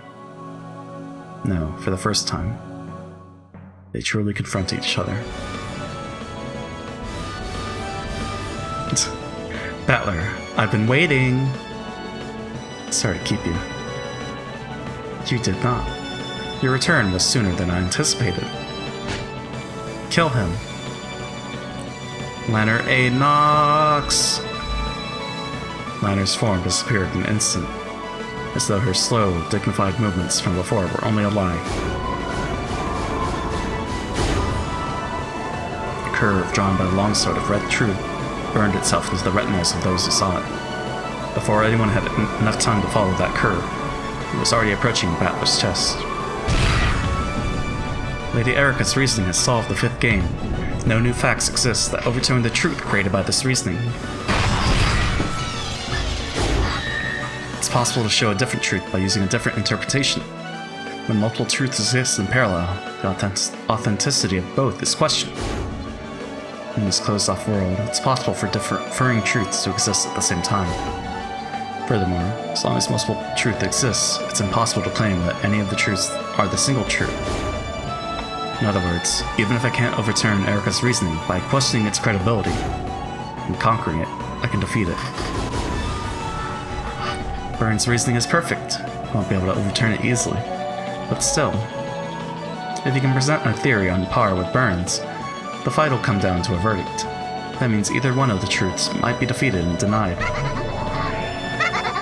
What a laughable script. I'd expect nothing less from a demon's script. Then let me ask, what is this theory with someone other than Natsuhi as the culprit? Battler's golden longsword drew both red and blue curves at will.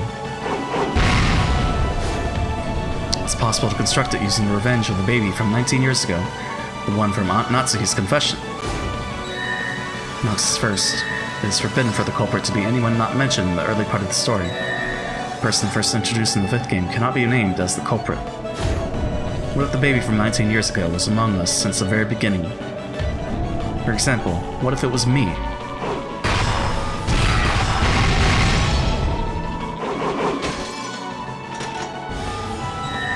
Noxus 8. It is forbidden for the case to be resolved with clues that are not presented. Was there ever any foreshadowing showing that you might be the baby from 19 years ago? I mean, that was my guess. The red truth from the fourth game that I'm not the son of my mother, Asuma. The feeling that Dad was hiding something in both the first game and this game. In particular, in this game, it was made clear that there were some special circumstances having to do with my birth. Battler proposed that he might be the baby from 19 years ago, and announced that he'd reconstruct the crime with himself as the culprit. Lanner cautiously held her sword at the ready. She gauged the distance between them. Now that Battler had inherited the position of this world's territory, lord, and attained the rank of endless sorcerer, his movements surpassed human understanding. By now, the physical distance between them probably counted for nothing. After all, their extremely agile battle was surpassing the point the concept of distance made any difference.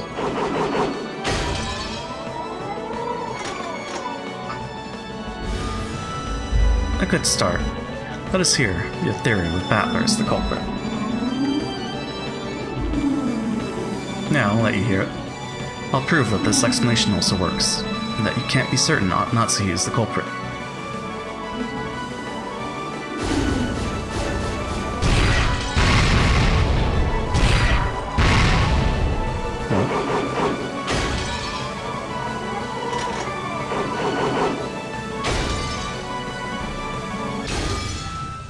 Good. If you're supposed to be the culprit, that creates several contradictions. I'll use those contradictions to reap your feeble truth. I, Furuto Erica, the detective and the Witch of Truth, will... This time, Erica stepped forward.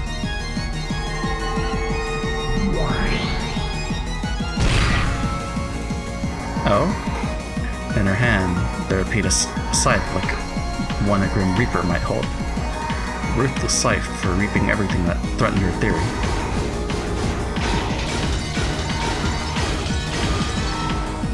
It's only possible for the crime to have taken place between 2400 and 1 o'clock. During that 1 hour, you were in the dining hall of the mansion. Therefore, it was impossible for you to commit the crime.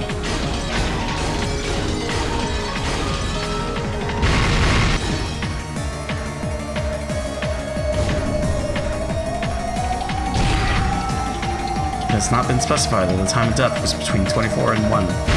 Therefore, it's possible that the crime didn't occur between 24 and 1.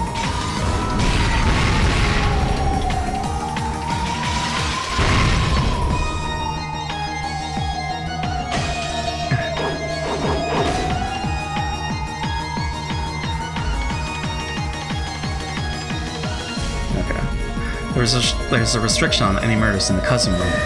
From 1 a.m. until the discovery of the crime, it was impossible for any criminal action to occur in the cousin room. Lanner, now!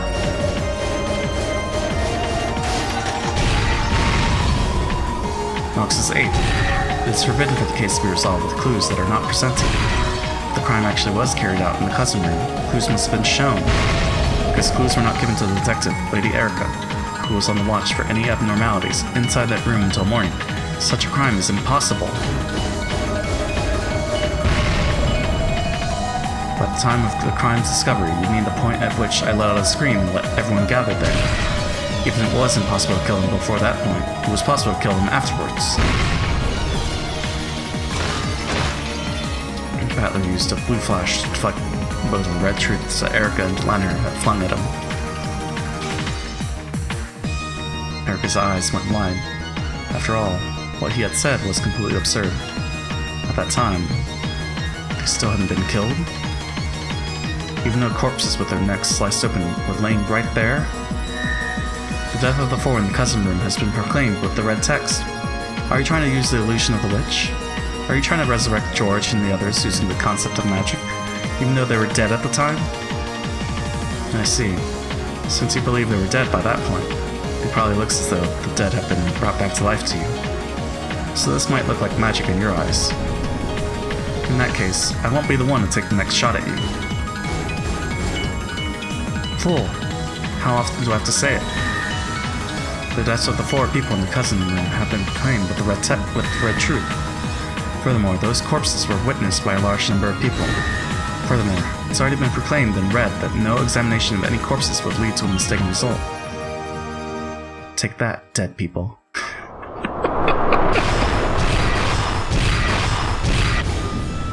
Oh?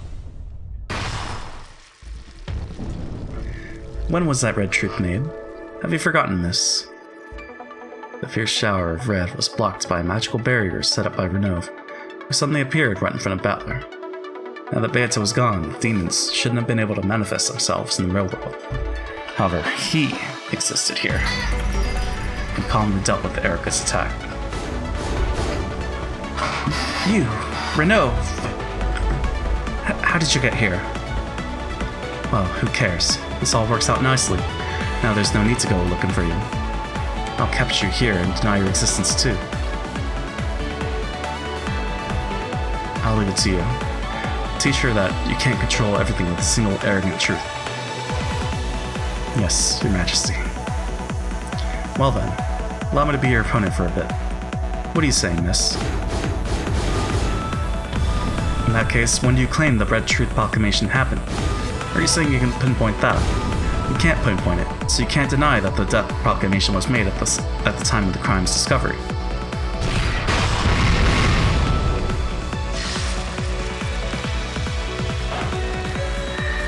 When this court was opened, Lady Lamadelta made a proclamation. She said this was a 2400 answer session. The Death Proclamation was made at 2400 on the second day, in other words, at the end of the game. That does not deny the possibility that the murder occurred after the morning of the second day, after the so-called discovery of the crime.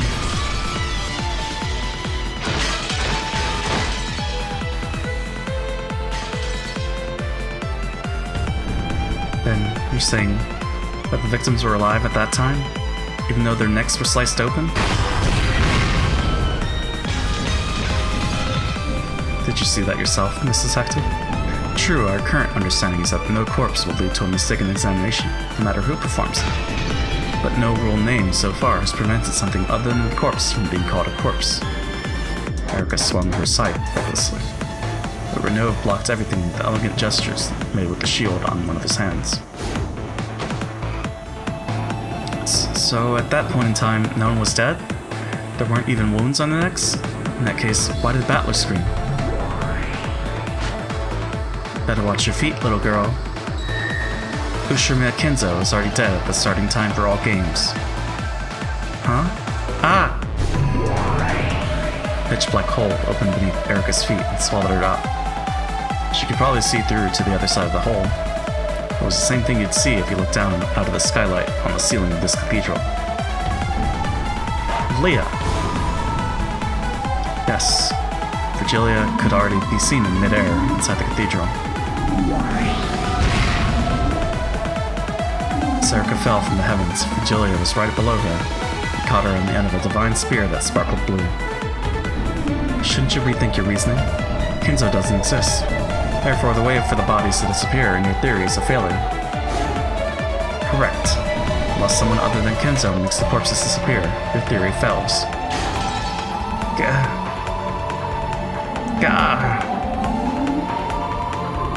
Damn it! This is nothing.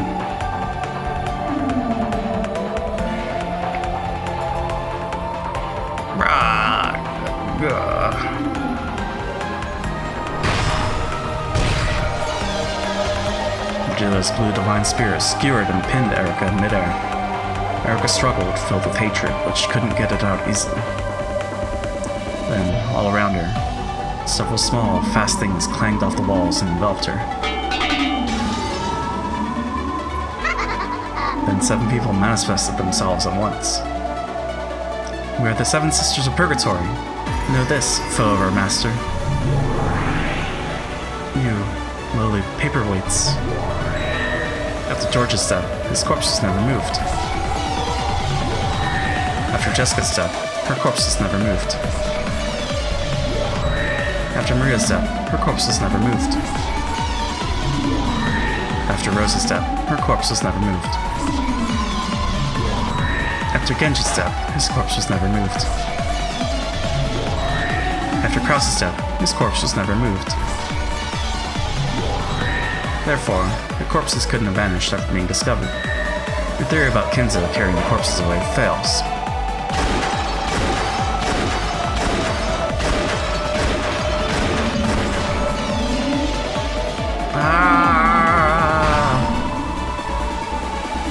But so what? Even without Kenzo, I could explain how the corpses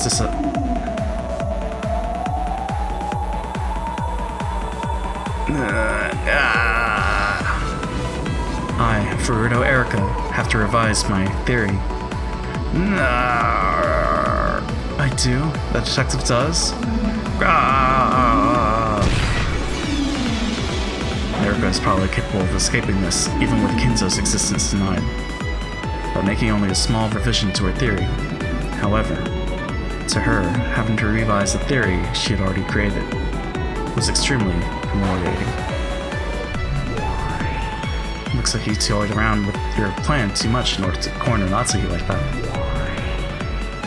You played around too much with your reasoning. At this point, your master isn't the only one who can speak of Kenzo's death with blood truth. This is what you get for playing around in the Witch's Darkness. Know that, Furuto Erica. Of course, even Erica had doubted Kenzo's existence from the beginning. However, it had previously been impossible for anyone to deny his existence in that trial, except for Berkestel and Lambda Delta, who had sided with each other. And because of the willful silence of those two, the truth about Kenzo had truly been unfixed. And yet, to think that Battler had become a witch, a sorcerer, capable of using red without proof. However, she had her own Inquisitor of Heresy, who could also use red without proof to counter. Lanner! Fox's second. It is forbidden for supernatural agencies to be employed as a detective technique. If you would show that Kinzo has died with the red truth, then I demand that you display proof of a human's truth that could be used to make that point. Forgive me, damn geezer. Overcome it, Battler. Don't let my corpse stop you. Presentation of evidence. I'll present a corpse that could possibly be identified as Ushirimiya Kinzo's. Can you prove that this corpse is Ushirimiya Kinzo's? No matter how much it resembles him, unless you can prove that it is him, it is possible to claim that it was a substitute corpse from someone else. Can you show that it was Kinzo's corpse with the truth of humans? In this case alone, and with the red truth specifically, no counter-argument will be valid. So where was his corpse? Any counter with the red truth will be invalid? Guess that works. It may be true that the existence of third-party corpses has already been denied with the red. However, saying that with the red is forbidden, giggle, Battler has nowhere to run to. That's right. In this closed-off Rakujima, there is no objective way to show that this corpse is grandfather's. And that itself suggests the possibility that this corpse is a body double. This unidentifiable corpse cannot serve as proof of Kinzo's death. Checkmate. My theory does not waver. Lanner had sealed off the red truth as a means of proving that Kinzo's corpse had been shown. Even with the power of witches, Battler couldn't argue back. How are you going to prove that the corpse is Kinzo's if the red truth is sealed? It's impossible. It can't be done. With red or blue, right?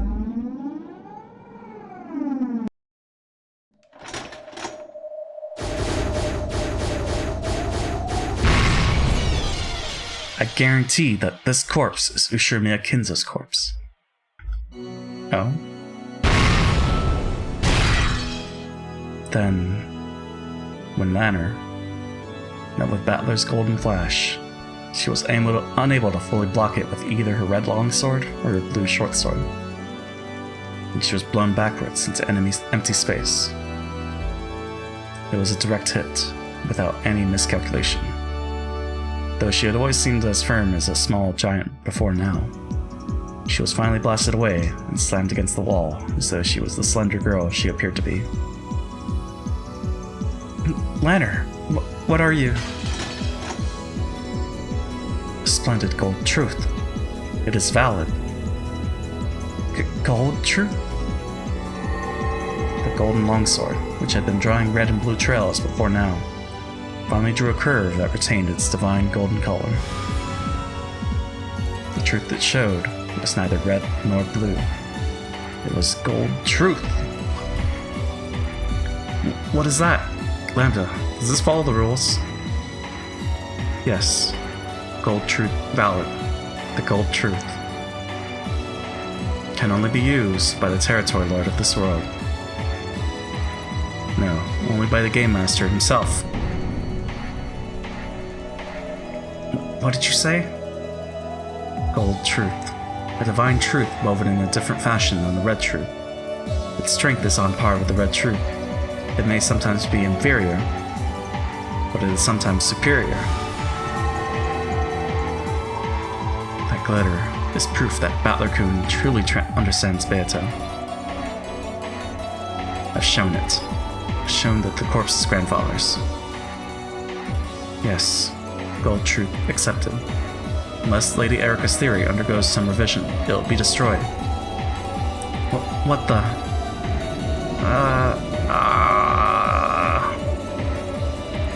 Erica cried out in pain. It wasn't the pain of her body being pierced. It was the pain of her own theory being defiled. I see. Oops. It's like, and then there were no acroids. Just when did this it'll go. Ha ha ha ha ha ha ha. What a crazy mashup of great works. And then there were no acroids? Battler, it would be excessively unrefined to say any more. even without saying another word. You fully made your truth about the corpse's disappearance understood. I see. That thing you're thinking of doesn't conflict with any of the red in this trial so far. Your truth based around the revenge of the man from 19 years ago had been completely understood and processed. I proclaim that your truth has now been established. What? What the? Why is that great lady Lambda Delta? He still hasn't explained everything. I still have many ways to argue back, like Hideyoshi's closed room, the seal in Natsu's personal room, and the button in the closet. Do you really still think you're capable of defeating Battler's argument? Wow. Only Erica, the one who was supposedly so intelligent, couldn't understand. She couldn't understand that Battler had already reached the real truth. Because of this, Grandfather's absence has been verified. How? The dishonorable relationship between Aunt Natsu and Grandfather has been removed from consideration. Aunt Natsu is pure and faithful, and won't permit this vulgar tale you're all so fond of. But Battler-kun. Furthermore, because we've raised doubts about the time of death for all who have died so far, the alibis for everyone besides Aunt Natsu go back to square one. If we try to argue that the crime was impossible for everyone except Aunt Natsuhi, it won't work.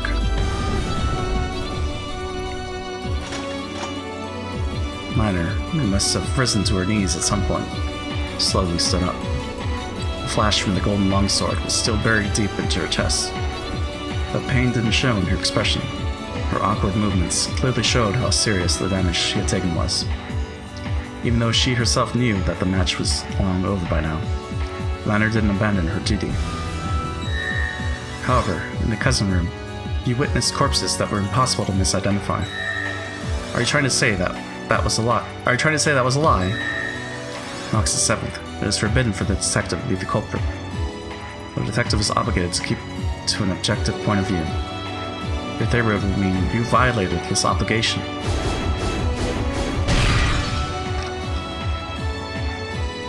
And Furuto Erica is the detective, and the me in this game isn't one. And by Nox's 9th, it is permitted for observers to let their own conclusions and explanations be heard. Nox's 8th, it is forbidden for the case to be resolved with clues that are not presented. Until now, you have been the detective.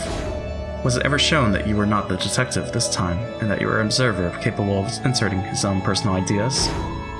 Unless it was, you do not have the right to falsify your point of view. In this game, when I figured out the device connected to the Epitaph's riddle, I witnessed Grandfather. As has already been shown in red, Grandfather doesn't exist. It was impossible for me to witness him. Therefore, it has already been shown that my viewpoint wasn't objective. It's possible that it was just a sheet or something fluttering in the wind and rain, which you mistook for Kinzo. It cannot be used as foreshadowing to form a basis for Nox's 9th. Mistaking one thing for another is a right permitted to all observers. There's the red truth that Beato showed during the 4th game. No person would mistake Ushiromiya Kinzo by sight. It's the red truth Beato used to counter my blue truth claim that someone disguised themselves as Kinzo, to make it seem as though Grandfather had appeared.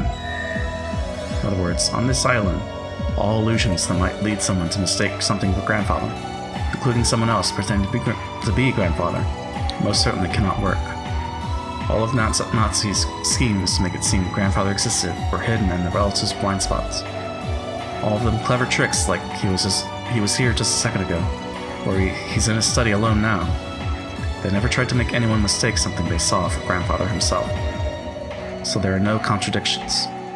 If they had tried to dress one of the servants in Grandfather's robe, it probably would have been seen through an instant. It has been guaranteed that none of the characters in this tale would mistake something for Grandfather by sight. If someone claims to have seen Grandfather despite that, it becomes a lie. Allowing lies to be contained within their observations is a right granted to everyone, except for just one person, and that person is the detective. Because of the right granted by Nox's 9th, anyone is allowed to mistake a sheet in the wind for something else and tell about it. However, Mistaking it for grandfather in particular is not permitted in this game due to the red truth.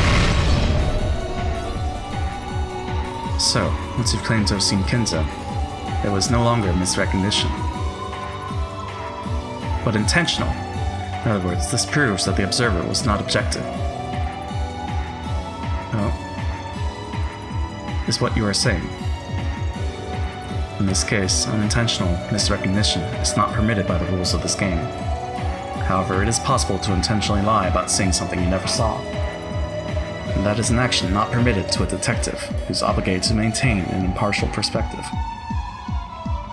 Forgive my crazy argument. It's all finished now. No, it's okay. Because men like you exist in this world. You will surely protect the fragile truth from any kind of pride. You will surely protect the real truth from the tyranny of any plausible truth that might claim to exist as the sole truth and try to exterminate all fragile truths.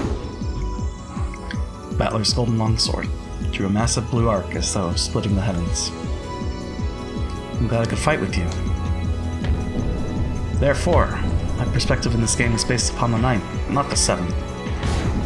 The fact that I claim to have seen grandfather is proof. The noise that rang out across the cathedral was the sound of Lanner's longsword clattering to the floor. Simply letting go of that was the same as resigning to the proud Lanner.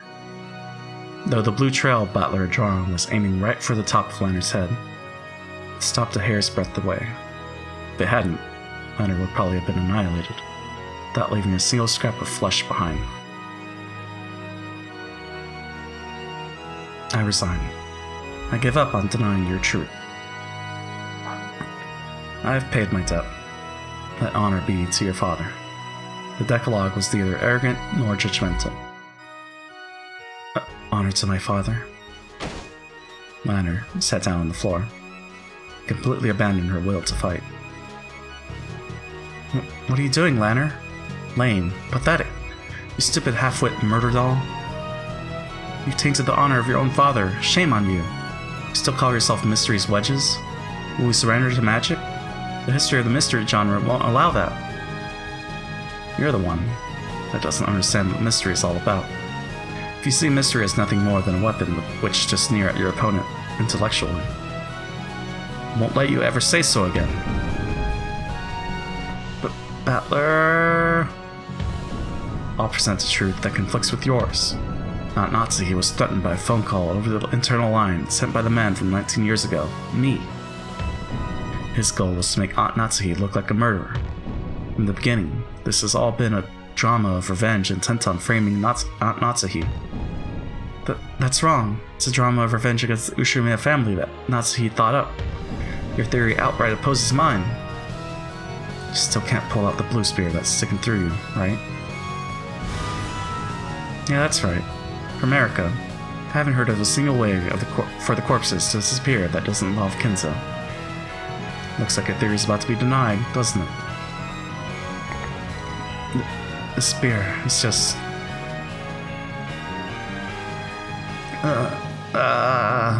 you paperweights. Get out of my way. The deeply piercing blue spear and the 7 red stakes tormented her theory. They won't come out. They won't come out. I acknowledge the mistake in Erika's reasoning and the need for revision. What the? My master? Watching Erika's face contort with pain as she struggled to escape from the spear, Brunkerstel spoke this with a disgusted expression. Faced with the facts, Brunkerstel had acknowledged Erika's loss herself. Erika gazed at her master, who was no longer confident in Erika's own victory. With a mixture of shock and despair, I don't give a damn about your pride. How long do you intend to shame yourself like that? You, my double, who's been granted the same blue hair as me, how long do you intend to hang there, pierced through like that? Guess I'll just have to descend myself. Oh, there's the face. Okay. Looks like I didn't need a piece after all. Ah, what a pain. What a pain. What a total pain. I don't need a piece. I'll just throw it away. Yeah, that disappointing, regretful, discouraging, hopeless letdown of a misfire. Do it quickly, filth. Didn't I tell you to revise that pathetic theory of yours? Yes, my master. I'll revise it. I'll revise my theory. Gah! Erica's face twisted in humiliation and tears streamed from her eyes. She withdrew and revised her own theory in accordance with her master's order. Mumbling quietly, she made various revisions with the blue truth, had them acknowledged by Lambda Delta, and finally had the blue spear smashed and was freed. Though that blue truth did indeed explain how the corpses had disappeared, it couldn't conceal its desperation. It was a bit of truly shabby reasoning. My master, I've taken it out. My theory is perfect. Are you kidding me? It's horribly pathetic, but I'll forgive you.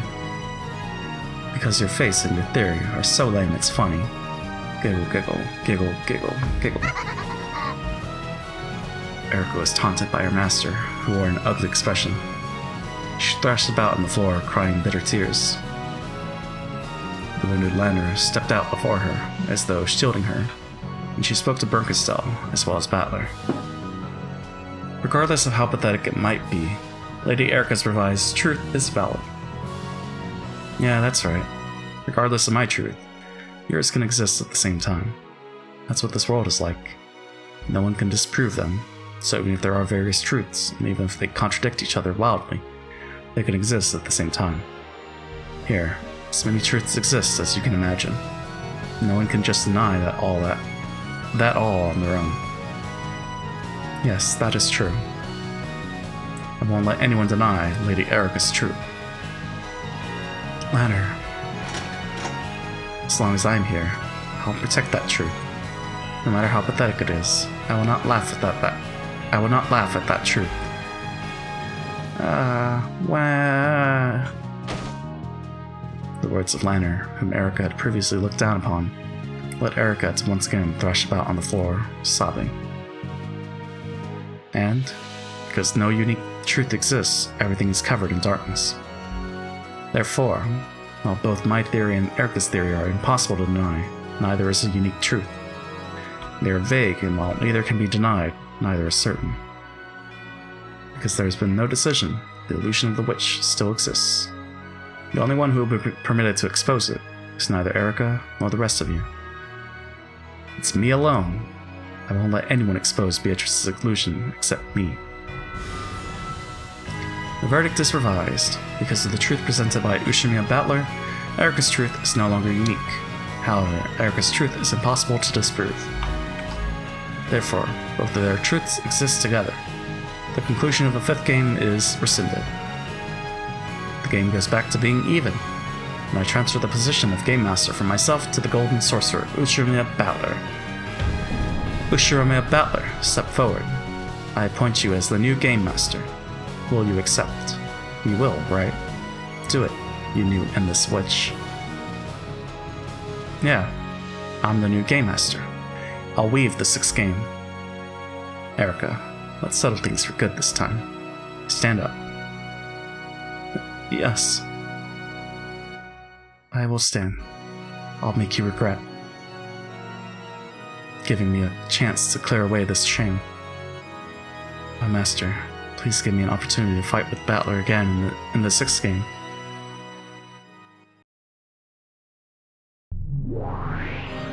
Sure. Of course I'll give you a chance. Wow, incredible. She said I'll give you a chance. Isn't this a miracle from the Witch of Miracles, Bernkastel? Erica, you've miraculously managed to escape with your life. In the sixth game, Battler's game, expose the truth no matter what, unless you want to be tossed aside into the darkness of oblivion. Yes, my master. Lanner? Of course. I will give it my all in the next game as well. I won't pretend to be a guest any longer. Together with Lanner, I'll tear your game to bits. Sure. I'll invite you to my 6th game. Sorry, but that title of yours, Checkmate of the... isn't cutting it. It's your game. You can decide the name yourself. Just bring it on. I, Furuto Erika. I'm a detective before I am a witch. I acknowledge you as the new master of this game, and I issue a proclamation of war. I'll definitely expose it all. I'll kill you. Golden Sorcerer, Ushiromiya Battler. Yeah, come at me with all you've got. Furuto Erika! Just watch, Beato. I'll take charge of your game. And in this next game, I'll prove that I completely understand all of your riddles. Oh. Well. There we go.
When they cry 4? Wait, what?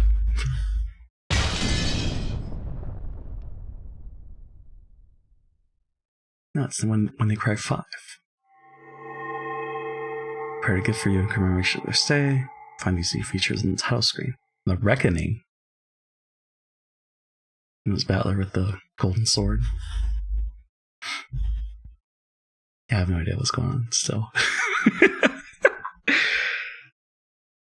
I don't know how it fits. I don't know how it all works. There's no way I'm going to go back and reread 2 weeks worth of a story. I mean, it's still only 2 weeks because I read aloud, right? No? No sequels? Tips. Take a look back on your recent stay. We hope this will help you better recall the events of the past 2 days. See if there's anything new that was added. Okay. Nope. Yes. And then yes. Okay. Nope. Yep.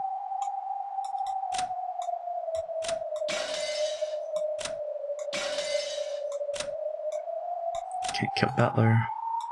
Can we resurrect Battler? Nope.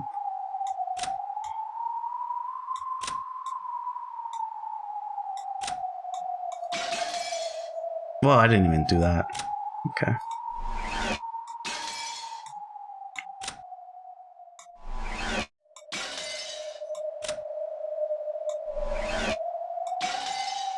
Okay.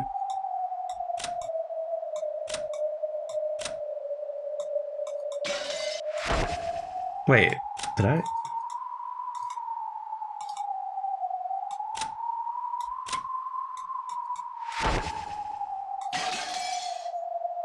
So I double click, brings everyone. Okay, I see. I guess what if I do this?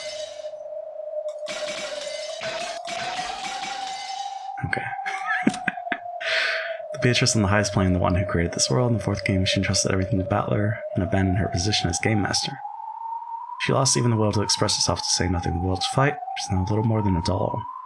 The word of the game board, those who do not fight have no significance. Her existence has been growing insubstantial and will probably break down and disappear before too long. And then that's the piece. So yeah, she's the only one that changes. Okay. Oh, nothing got changed there. Cool.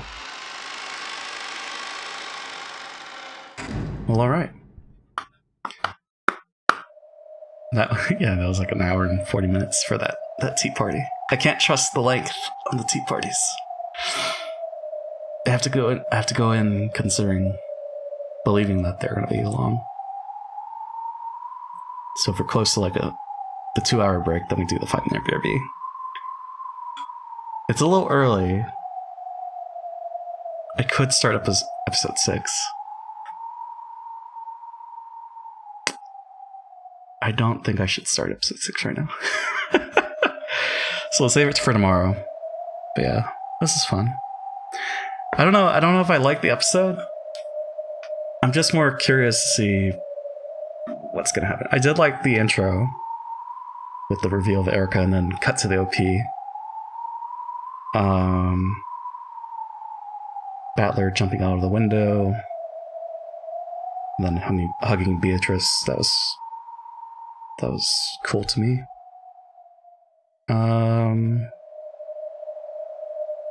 But yeah. I don't know.